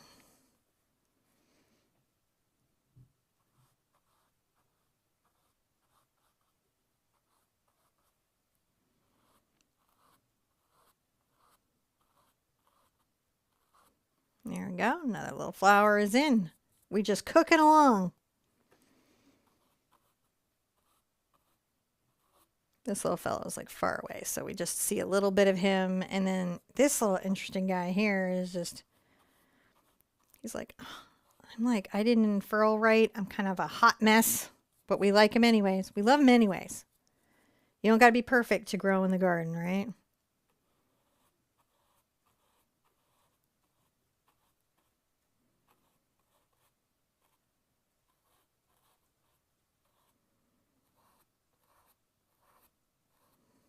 Isn't it wild how they just come to us?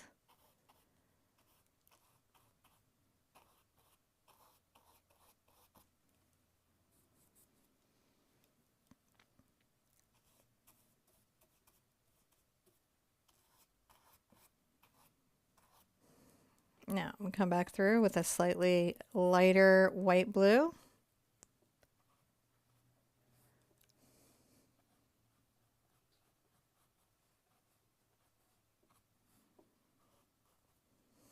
See, just adding little bits of highlights.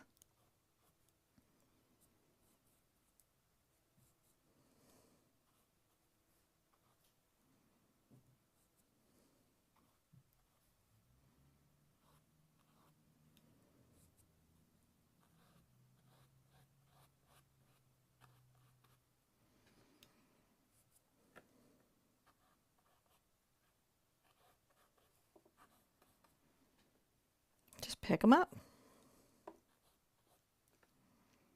Just painting that in. Come to the outside edge here.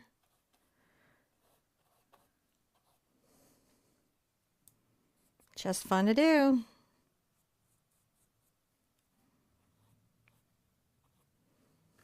Just hit that, catch those little highlights there, and it just starts to fold the petals.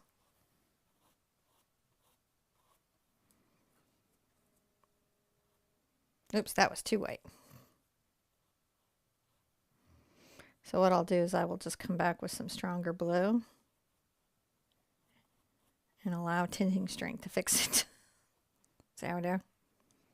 Tinting strength will often get back anything we overdo.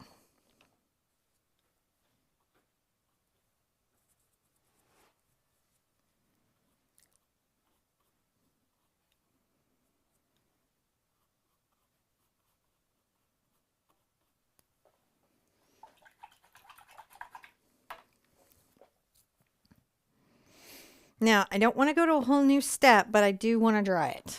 So dry it with me, and then we're going to come back and kind of do some interesting stuff. Just a little dry.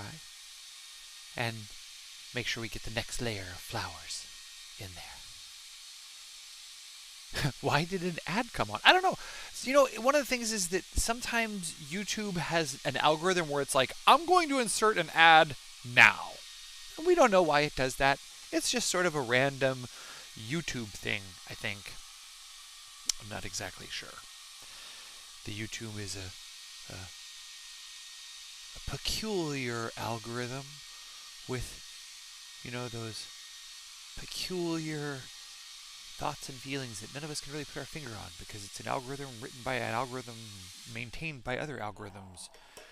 So, you know. The insanity of all the algorithms. Oh, yeah. No new steps. Continuing on, right? Just continuing on. I'm going to get a little white on the edge of my filbert. And then we're going to kind of add a little mark of sort of white here, kind of outside and coming down. And that's because these flowers have these little yellow parts coming out. And the only way to get them is to sort of speak about them this way.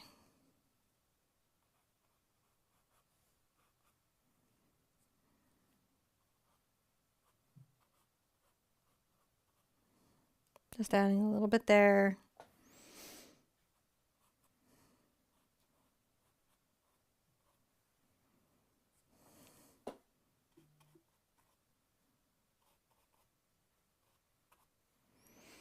Then I'm going to come and grab a little yellow. Maybe a little yellow orange. And I kind of kiss in there in those flowers there.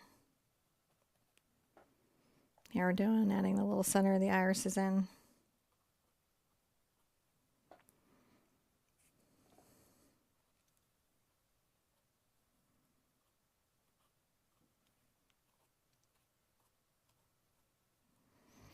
And then I might take a little yellow and white while I'm here.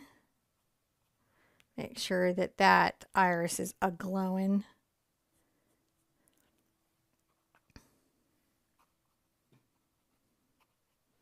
Pop some of the flowers in the background. While we're here. While we're loaded anyways. You're loaded anyways. Go ahead and have some fun. Now my dark color, right, which is my ultramarine blue, my phthalo blue, and a little cad red.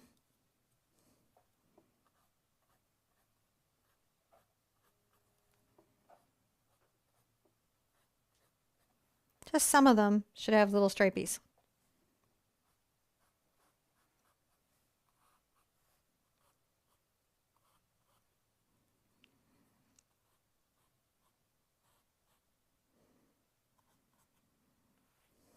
Doesn't need to be everything everywhere, just a little bit.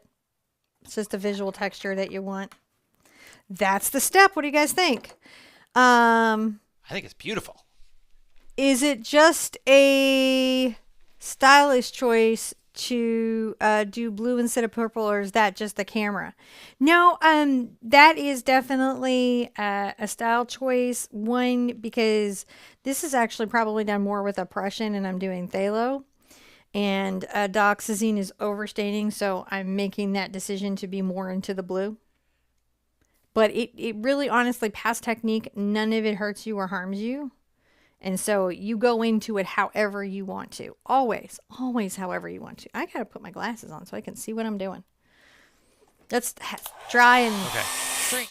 So, Rita, good question. Isn't that artificial intelligence? So kind of the jumping off point there is an algorithm is a repetitive set of tasks that can be defined easily and accomplished over and over and over again.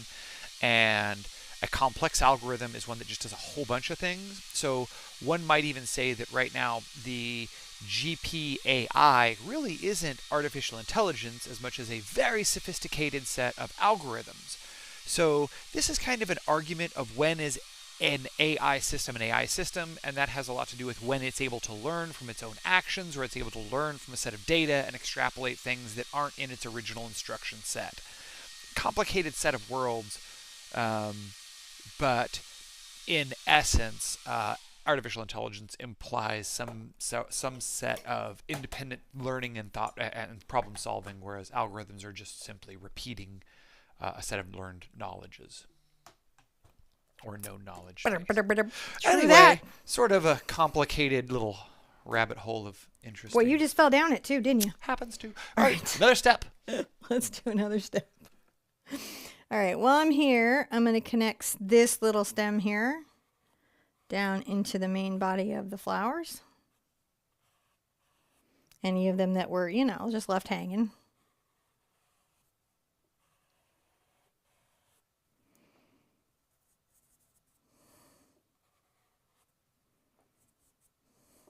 Grab a little white and brown, just, explain them, right? They need to make sense that they live there somehow. They're not just floating heads. And let's put another little group of flowers kind of more down in here. Same, same. Phthalo blue, ultramarine blue, cad red. And come here and filbert brush still. Just making sure I don't have too much water on my brush.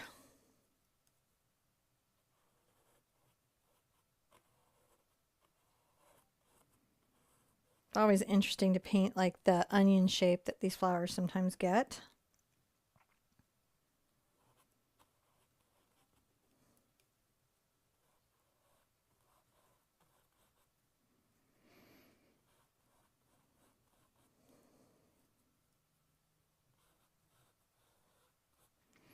Now I might go ahead and just, on this particular one, come down on this dark blue with the stem.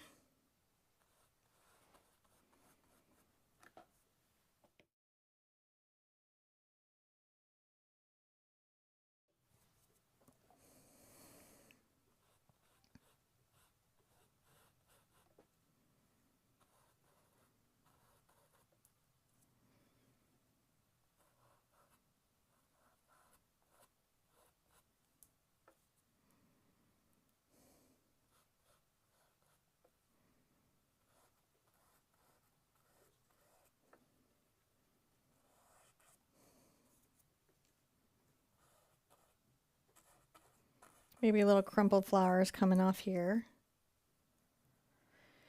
And you could have, you know,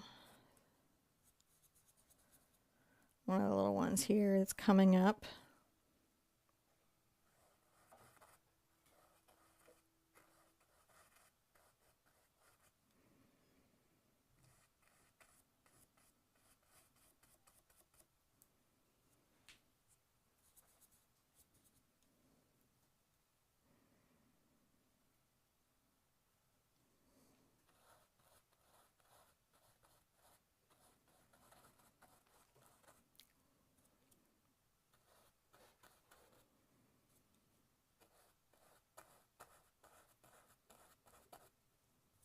Create that nice little shape here.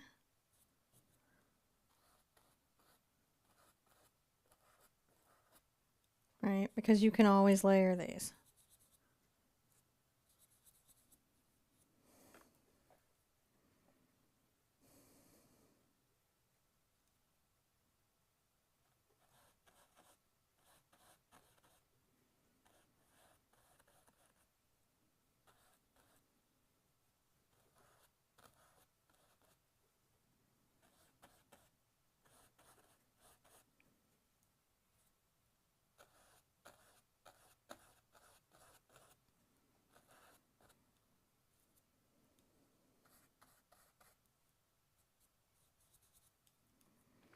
We're just looking at the little patterning and we're just filling them all up.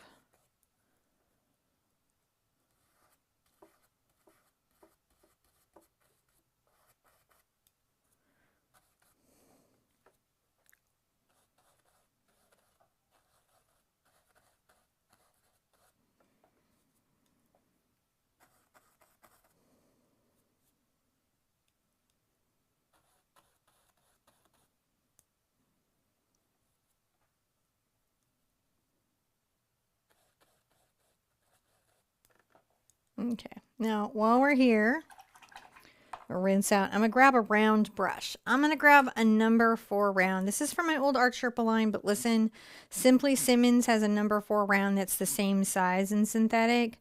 And we should be carrying that too soon. But until then, that's what you're looking for. Simply Simmons extra firm, long handle. And it's just a really, really good cost.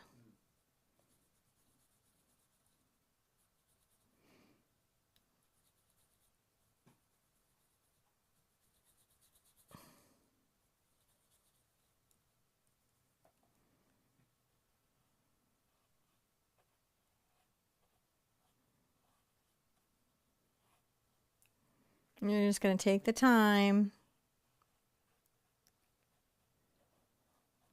kind of.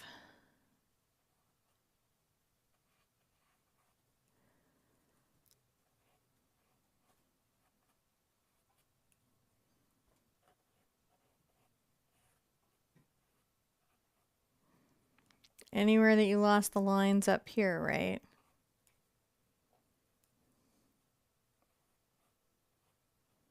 Stuff has got to dry anyway.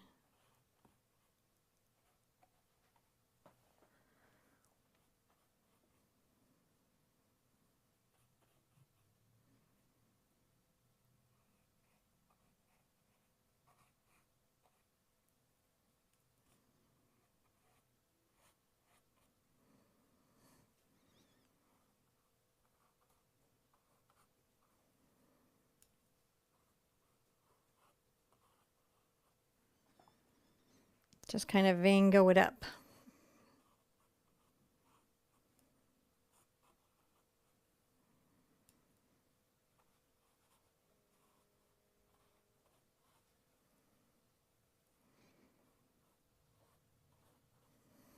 Sometimes when I know something has to dry, I go do other work.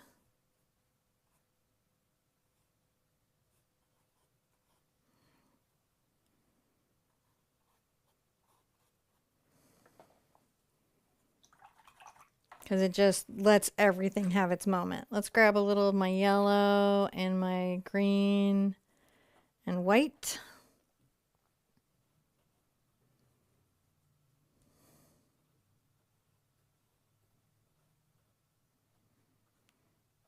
Paint some of the stem coming down.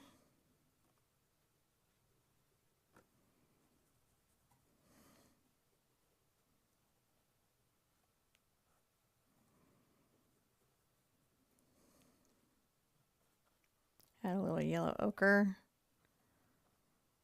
Why not? Right? It's there. We want to see it. Might as well paint it. Everything looks to be dry now, so I can put in the flowers. The other thing I could do is if I felt like there was detail, you can see what I meant about like there's no point in painting a place I'm going to paint right over. So I kind of generalize where I'm painting and then I can come back and tune it in. If I needed to tune this in, I would and I could at this stage. But if I'm like, oh, it's good, then I'm going to go with it. So let's get a little bit of our blue.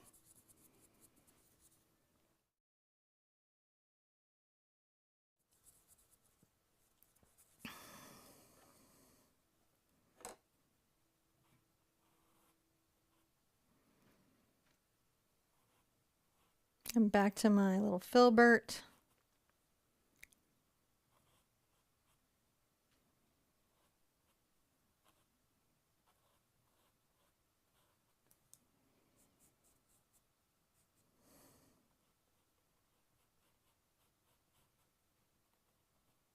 Put a little lighter blue right there.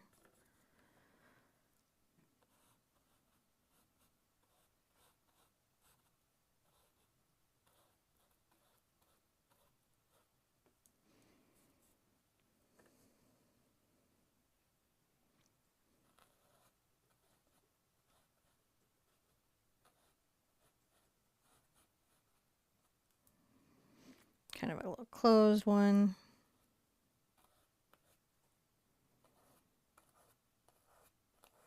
See, we're just the same thing up there, down here, just getting our irises in. Little kind of wilted fellow over there.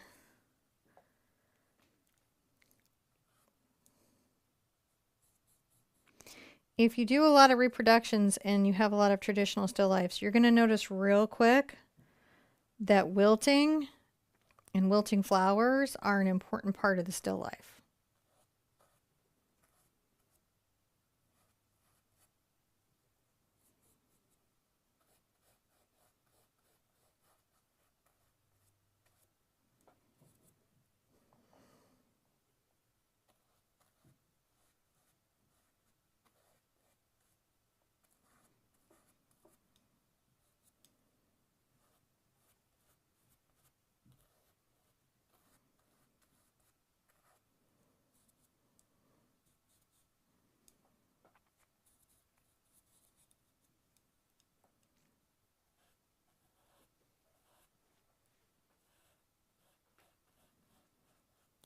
Around here, just doing another curled one over here.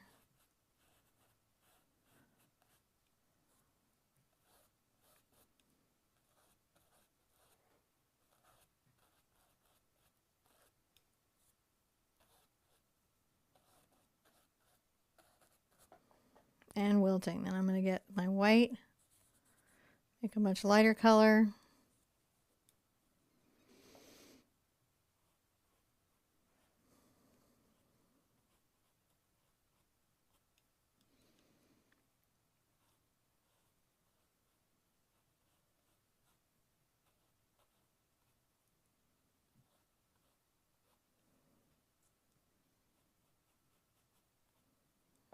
Plenty in that little one there.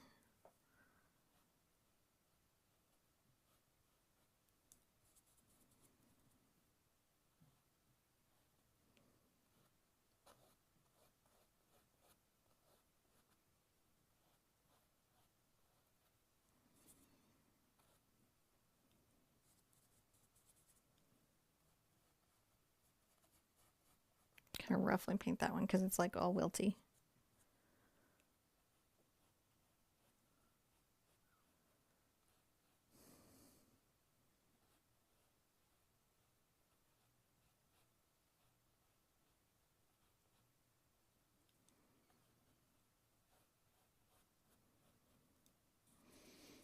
Maybe have this one be a little darker and the curl down. I'll leave that one dark kind of in the center where it's folded out.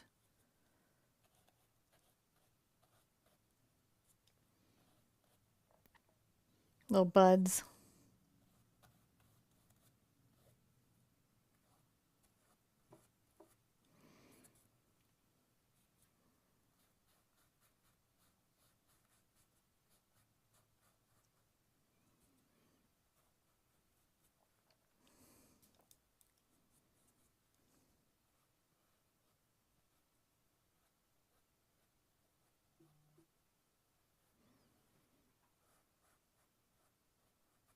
Curling that little petal over.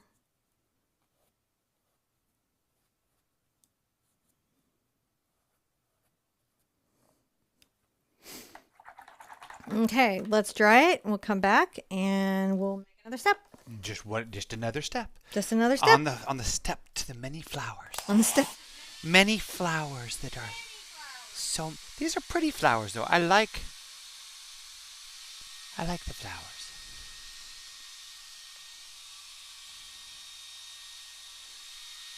So just, yeah, make sure, especially when you're putting a thicker paint on there, it might take a little extra time to thoroughly dry it.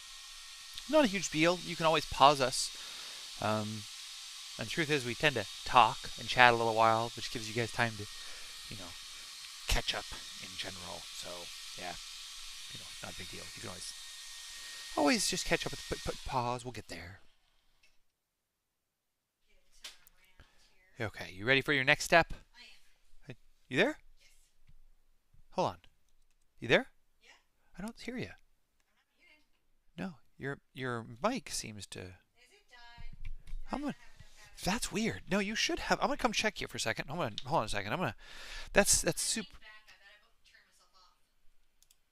Follow me.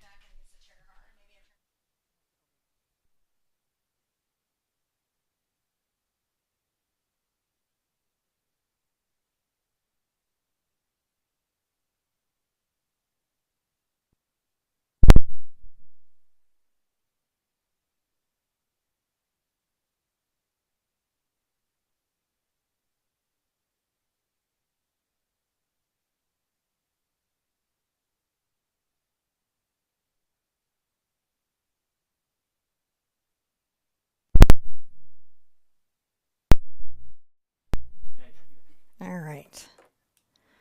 So we have our number 4 round here.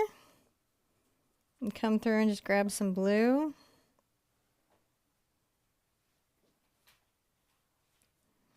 Sorry about that. I'm going to just come in and really kind of paint that flower.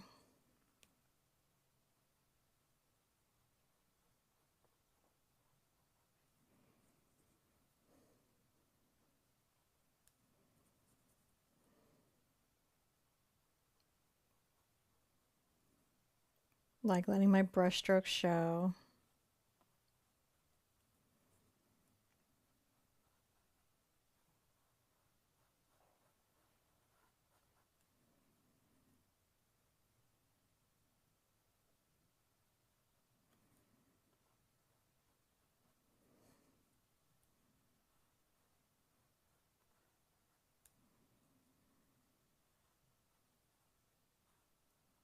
outline it with a dark outline, and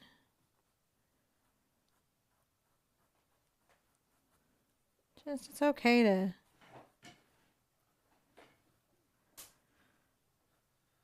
add some of those blue stripes that we know we're going to want.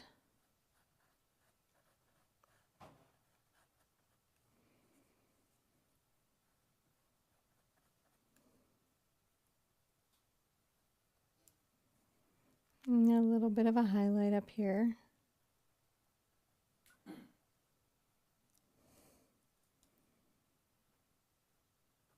See, they're up close, so we can play a little with them a little more, right?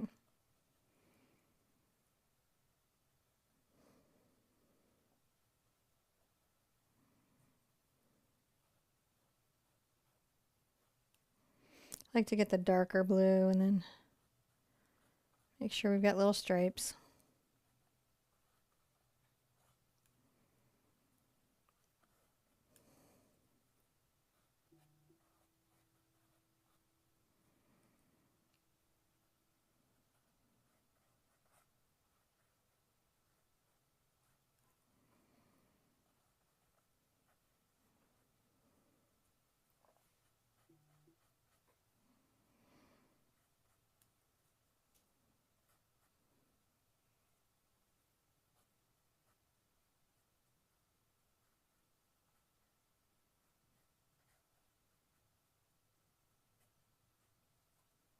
I like the blue flowers.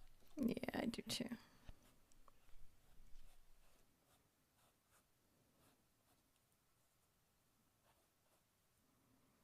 Just a nice way to spend a day.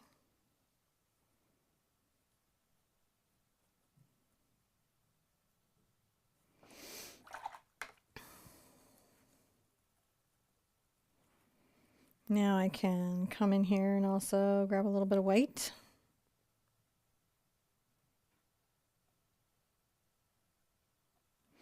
Do little downward wiggly lines. They're also wiggly. Don't be afraid to wiggle your lines. And you can see I'm putting out the paint very thickly.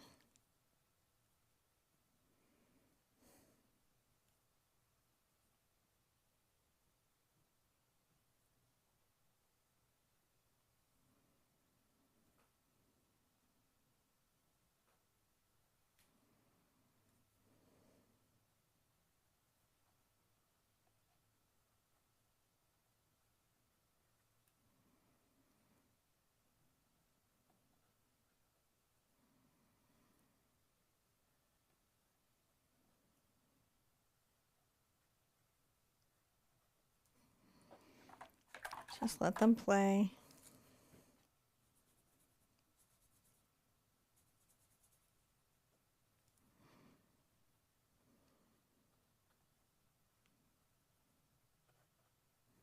It's okay to add some kind of burnt or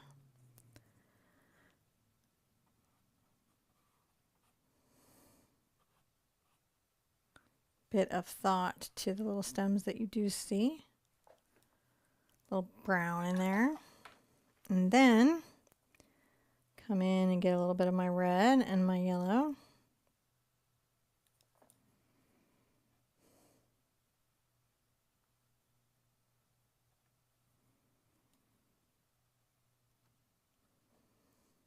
Add a little bit of that into the flowers.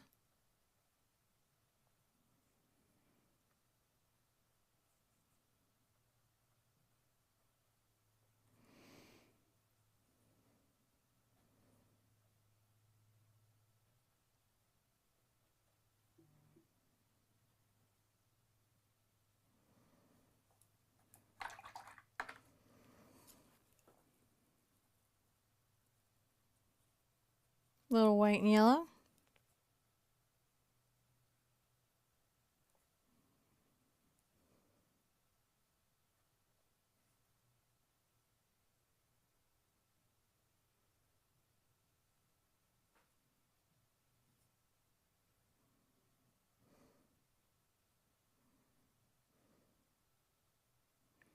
A little more yellow.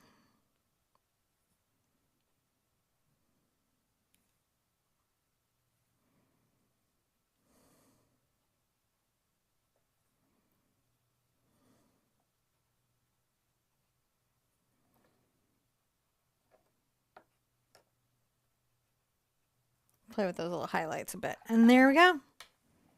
Just a happy little painting on a happy little day, right? Yeah. We're doing awesome. Now I see one last little area I want to touch up, and that should be the end of it.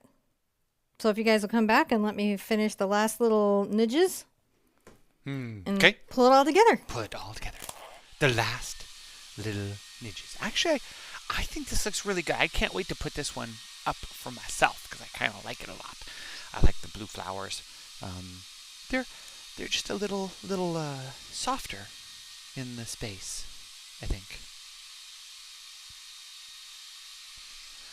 So, yep, we'll dry them, and then she has a couple little more additions I think that she wants to do. Just little diddly-doos here and there, the doodly-doos, to finish it all off. I don't think will be much longer. Next step? Yes. Final step. This is going to add some more ground. Needs to be a little lighter. So there's a great question about what purples would I use. If I wanted these to be more purple than blue, I would probably use ultramarine and quinacridone magenta, or be entirely Prussian blue. I'm going to grab my white and a little bit of my yellow and brown here, and I'm going to come in and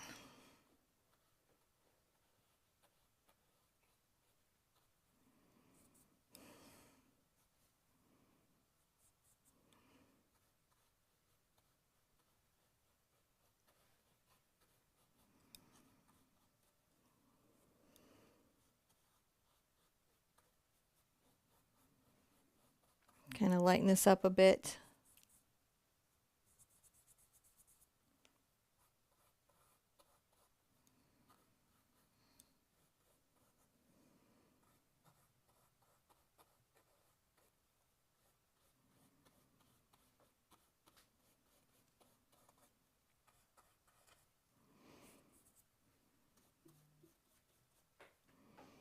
Might even grab a little black in here.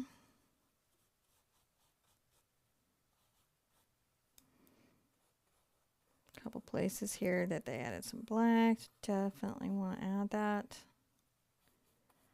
Just getting those last final drama layers in.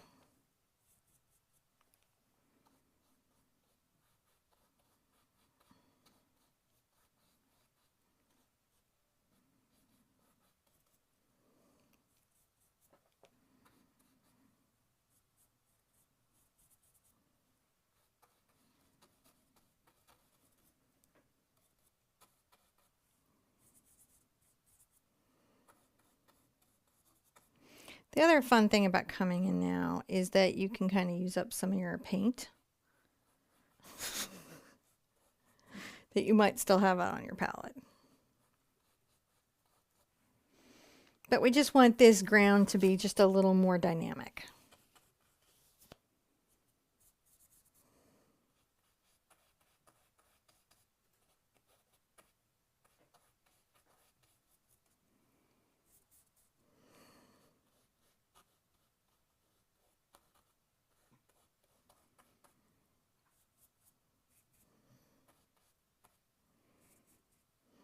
Grab a little orange. I'm just putting colors that are around my painting in this area.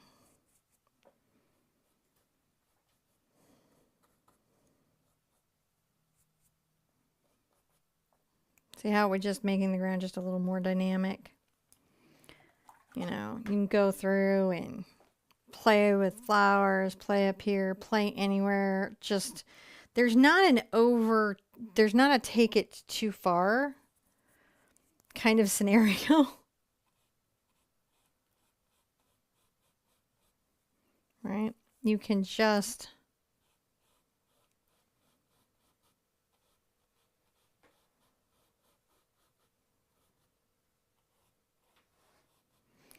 continue to develop anything here.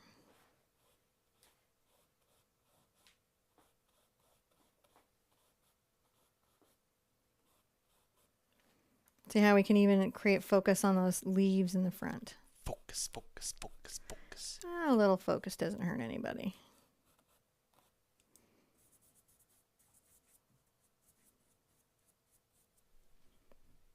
For some of us, it is a harder to achieve thing than others. I would say for many of us. Elusive. It is an elusive thing.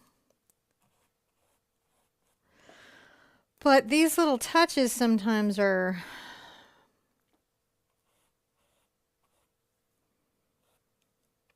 really wonderful.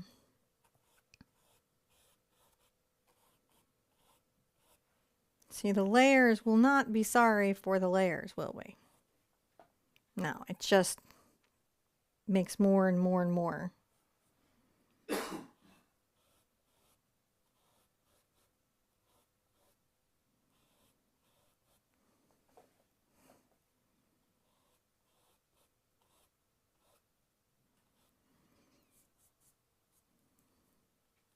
Little lighter maybe here. So you can just play with some of these grasses and make them more focal, or more of the leaves. You just go and you just play and you go until you feel happy. The painting at the end of the day is for you. You're getting two things out of doing reproduction work. Reproductive work. It's not going to get pregnant. It's not going to have little baby paintings. Maybe it will. I don't know. You know what? I don't know what your if you look studio's around like. a studio, you might be wondering, like, where'd they all come from? Oh my gosh. My mom is like, there's too many artists in the house. There's just art everywhere. Just paintings wall to wall. Just too much going on. I really want to thank the moderators for coming today and participating in this. I'm going to probably sign maybe right here.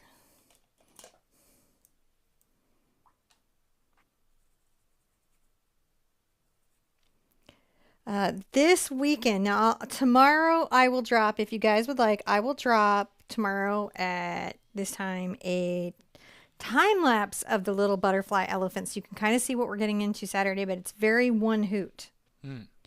So if you have a person in your life that loves elephants, or if you're like, man, I love you, but that was a lot of painting these flowers, Saturday's painting is your jam. It's one hoot. It's adorable. He's so cute. He's so super duper duper cute. And you can get a peek on how I designed him. I'm finding more and more with artificial intelligence, the fact that I paint things live is probably good for me. So, and if you're watching all of that, there's been some interesting developments because Getty's Images is going to be suing the artificial intelligence generators that generate art for copyright infringement. Now, I haven't been really hopeful that any of the artists would be successful at creating any legislation or rules or guidelines, but I'm darn sure Getty's Images will, because their lawyers are scary. They have many of them. So many. That just hang around going, you know what are we going to do today? And those lawyers, they live in the intellectual property, and they're very good at saying what is fair use and what isn't. And there's actually, not that you guys care about this, but I'm going to share it with you anyways. There's an interesting thing that happens on it where if the company had made it open source, made no money, and they might have been able to skate through fair use, but because they made the database public and everybody could see what was in it, and they've made money, some very clever intellectual property attorneys are coming in there saying there might be a case. So for the artists that were like, you know, the law wasn't really there to protect us in an obvious way about like consenting or not consenting to having our art used to train the artificial intelligence. Now, and I've been kind of waiting for Disney, somebody big, right? Like I you know, the crowdfunding and everything I was a little worried about, because if they get their way, they're going to actually shoot themselves in the foot, because like style and then fan art and all of that will be much more aggressive, and many of them depend on that for an income, so I wasn't sure they thought that out. But with Getty, I think that there'll be it will be that you have to opt in for training instead of opting out. And I think that's interesting. And then Shutterstock is actually partnered with Midjourney and a couple other ones. So a bunch of the images for license are actually Midjourney AI generated images. So I don't know if you follow any of that. Every once in a while I post, and then a bunch of people come by and go, all AI posts are evil. And I'm like, yeah, no, we're going to talk about it. Because like, if we don't, it's going to get real weird for us next year. It's growing pains right now, but even me mentioning it to you, if you're going, what is she talking about? I'm talking about machine learning that generates images that, I mean, as far as I'm concerned, sometimes the machine's a better painter than I am. Now, good news is I'm kind of a hot mess painter. You know, this wasn't artificially generated. And I Because it feel was like live. it's live. I feel like And there was a dead guy who painted it first. even my digital work is so that you can kind of know. But I think in the long run, my honest opinion is that it's going to make this time we spend together. Once we see how, like, because I don't know how to, everyone was saying, like, oh, machines can't make hands. Oh, I have really bad news for you. Yeah, they can. Stable Diffusion's been able to make hands for like a month now.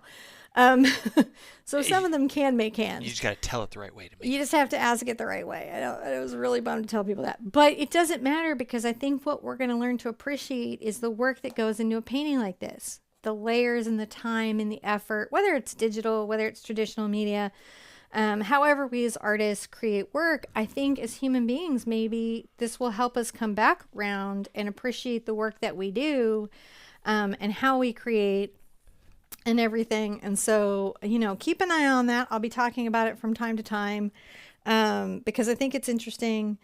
But even as your friends start to be aware of it and you find yourself like caught on foot, like, what do you answer? Say, now we know why a person doing it is so special and so amazing, the way we create the painting on the canvas and the work that we do. Yeah. And I think it actually may end up making us feel good. I don't know. That's my 2 cents and I'm hoping. But either way, here's my thing. Be nice to artists and human beings. don't let's be nicer to each other. Be nice to everybody. Let's give each other grace. Be the nicer nice of niceness. No matter how frustrated we are with a new technology or anything, let's give each other grace because the online space is where we get to see each other more and more each year. So let's be nicer on it. You know what That's my 2 cents. You know what I heard that was super awesome? It was the key to happiness is helping someone else. Because as soon as you help someone else, our brains are wired to make us feel good, to fulfill society. So if you're feeling bad, help someone. If you can, yeah. Yeah, just like, give them a compliment, say a nice thing. You can do anything nice and to help someone. So true. And even those small things super change our psychology. It's a big really deal. True. Helping you guys keeps me going. You just don't even know. Yeah, we love this. How nice it is to help you guys. Before we hop off, does anybody have any questions? Lindsay Massell says, I love seeing moderators. Thanks for everything. Anybody have any last minute questions before I go? Last minute question. You've got a second, and then I've got a delay. When are my watercolors coming up? So, soon? When am I going to do watercolor lives? Very soon. So the line and wash, I think I'm going to record so that they're easy. I may do them live. I don't know. I haven't really said. We're still talking about it, but for sure there's going to be live watercolors. And generally I was doing them on Wednesday because Watercolor Wednesday. I don't know if Wednesday is still the best day for the lives. We've got to kind of figure that out. But we'll schedule those out. And what I'll do is I'll put those in a newsletter to let you know as they're coming out. But again, like the first ones, what I may do is I may record them. I think the initial plan was to record them and then maybe on Facebook do a live where I paint it a different way, so you can kind of see it and you can talk to me about the tools and stuff. I just right now have to get a how to wet mount and stretch your paper video out. It's not hard. It's practice. It's practice, but I just need you guys to see it and understand why we use the paper that we use so that you could do this. And then the other one is, how we use the tools. How we do the tools. For me, with AI, you'll never see the brush strokes. You won't be able to feel it. They are pretty one-dimensional as far as the physical side of the piece itself.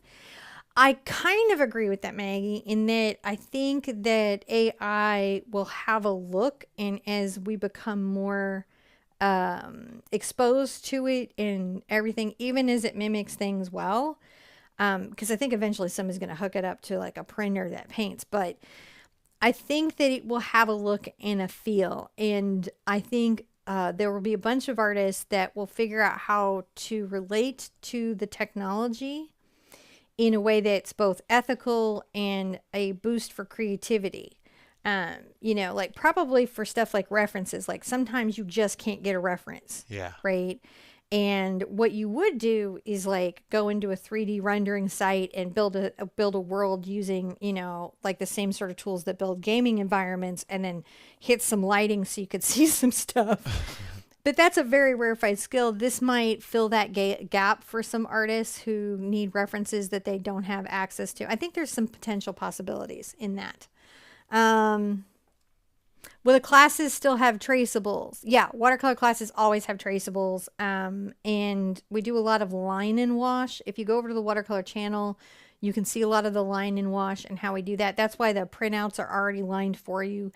Here's why line and wash is not a coloring book. Somebody came by and was like, oh, it's a coloring book. And I was like, it's really not, because the reason we're doing this is so you guys learn the techniques, right? If you can compartmentalize, I'm drawing and I'm painting, and not mash up those anxieties, what will happen is you'll get your techniques together, or you'll get your drawing together, whichever one you take on first. And then you can kind of start to merge them together, and pull those skills together. But it's kind of nice to pull them apart a bit so that you can focus on one thing and not just have global anxiety all over your canvas.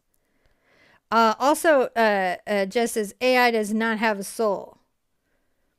I hope so. We will find out, won't we? I really hope this so. is Okay, I want to know something just out there in general. Who's gotten nicer to Alexa and Siri recently? Because I've gotten a lot nicer. Now I say thank you, Alexa.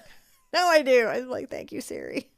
I'm a lot nicer to the art. Right now, these machines are not, like the chat bots and stuff, the ones that most people have access to, are not a general artificial intelligence, though there are some general artificial intelligences being made.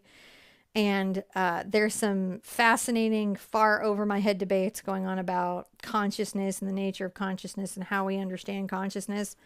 I don't know what that means for the future. I hope it means solutions to our problems that we struggle to solve ourselves.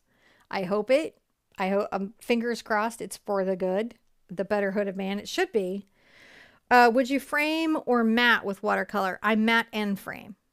Matte and frame with watercolor. What set of watercolors would I recommend? Well, my first set is, of course, my watercolor sheets that I have in my kit over at the over on my website. But if you don't like watercolor sheets, after that, I like the core watercolor set. The travel set's like amazing. It's super convenient. I like Sennelier, and Sennelier does some travel sets that are also super amazing. Daniel Smith is a fantastic company. I like on a palette, if you're going to have a watercolor palette, I do suggest to you that you get a porcelain or a ceramic coated tray, because it helps the wetting out of the paint, and it lets you mix paint easier. It's really rather wonderful. And so I definitely say that. I would say I'm really loving these new brushes. These are imitation Kolinsky from Raphael. I like the soft aquas, but the point on this is insanely tight. I think a lot of watercolorists are going to become real excited about this brush. So the Raphael soft aqua, and also I like a Skoda. Both are really, really lovely. Have I ever thought of painting a druid from WoW? I painted a dragon from WoW, and you painted the Murloc from WoW. Yeah, I painted a Murloc. And I did the opening gate for, where was it? I can't remember the name. Oh, well, we do actually have a World of Warcraft Sherpa girl. I don't know who's in there anymore. We did the towers outside of Undercity. That's right. We did the towers outside of Undercity. I love WoW. The artwork in WoW is like fantastic. And that's what I mean. Like, you could look at that environment and you can see the lighting change through time. And as an artist, you could think of that as a reference, to understanding how objects and light relate to each other. Mm-hmm. So that's what I'm hoping AI does for us. I hope. Yeah. Will you do small framing suggestions? Will you do framing videos? I might. I think framing is so complex. Framing, I say, take to the framer. Simplistic framing, like standard sizes like this, you can just clip frame it in. from a standard frame, and I could do videos on that. I'm not going to get a power tool out though right now. One, because I don't know where I'd put it. Okay. It's so good to see you guys. And my arcade yell is like, for the horde. And Nikki says, how do I download the traceable for this video today? So you would go to the website and you could go to the video page and find this whole thing, which will have the materials, the difficulty, a reference, and the traceable, and download the traceable from there. Mm-hmm. Or you can go to our traceables tab or module, and that one you can keyword search, and you can probably see today's. Since it'll have the most activity, it will be the first one up. And you would open that up and download it. I sized it to 11 by 14. And so to get that perfectly out on an 11 by 14 canvas, you'll probably have to use the tile setting on your printer. And here's my advice on that. If you have a printer and you don't have all the settings down, just go onto YouTube, search your printer, and like ask how to tile or scale on that printer, because they each have a different thing. And there'll be some fantastic, amazing tutorial that's much better than I could ever do. If all of this is fun and hanging out with me and chatting is really fun, don't forget to come to the Art Sherpa retreat. My mom and I are going to be there this fall in the Poconos. It is a bazillion days of arting all day. And you eat with us, you paint with us, you eat with us, you paint with us. Like you have breakfast with us, and then you paint a bunch with us, and then you have lunch with us, and then you paint a bunch with us, and you have dinner with us. And that's what you do. And if you have a significant other, it's like the world's oldest golf resort, and it has a bunch of Pocono things, like, just think Pretty Woman, not Pretty Woman, Dirty Dancing is what it was. And, they have all the games and all the stuff that you expect of one of those resorts, and they have lots of restaurants and things to do. And we feed you, we take care of you, we pick you up, we provide the art materials, you get a ton of gifts. And you go home having arted more than you've ever arted in your life. That is also on the website under the store. So you can get the watercolor kits that I have, and you can get a retreat ticket if you wanted to go.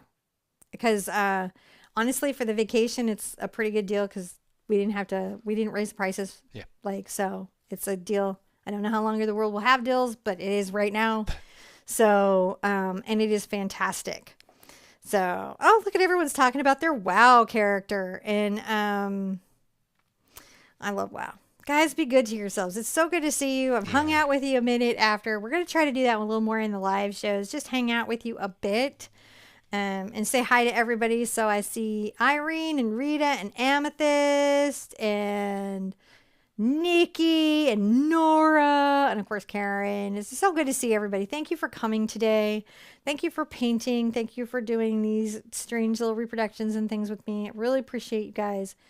Be good to yourselves. Be good to each other. And I want to see you and Anisa really soon. Bye-bye.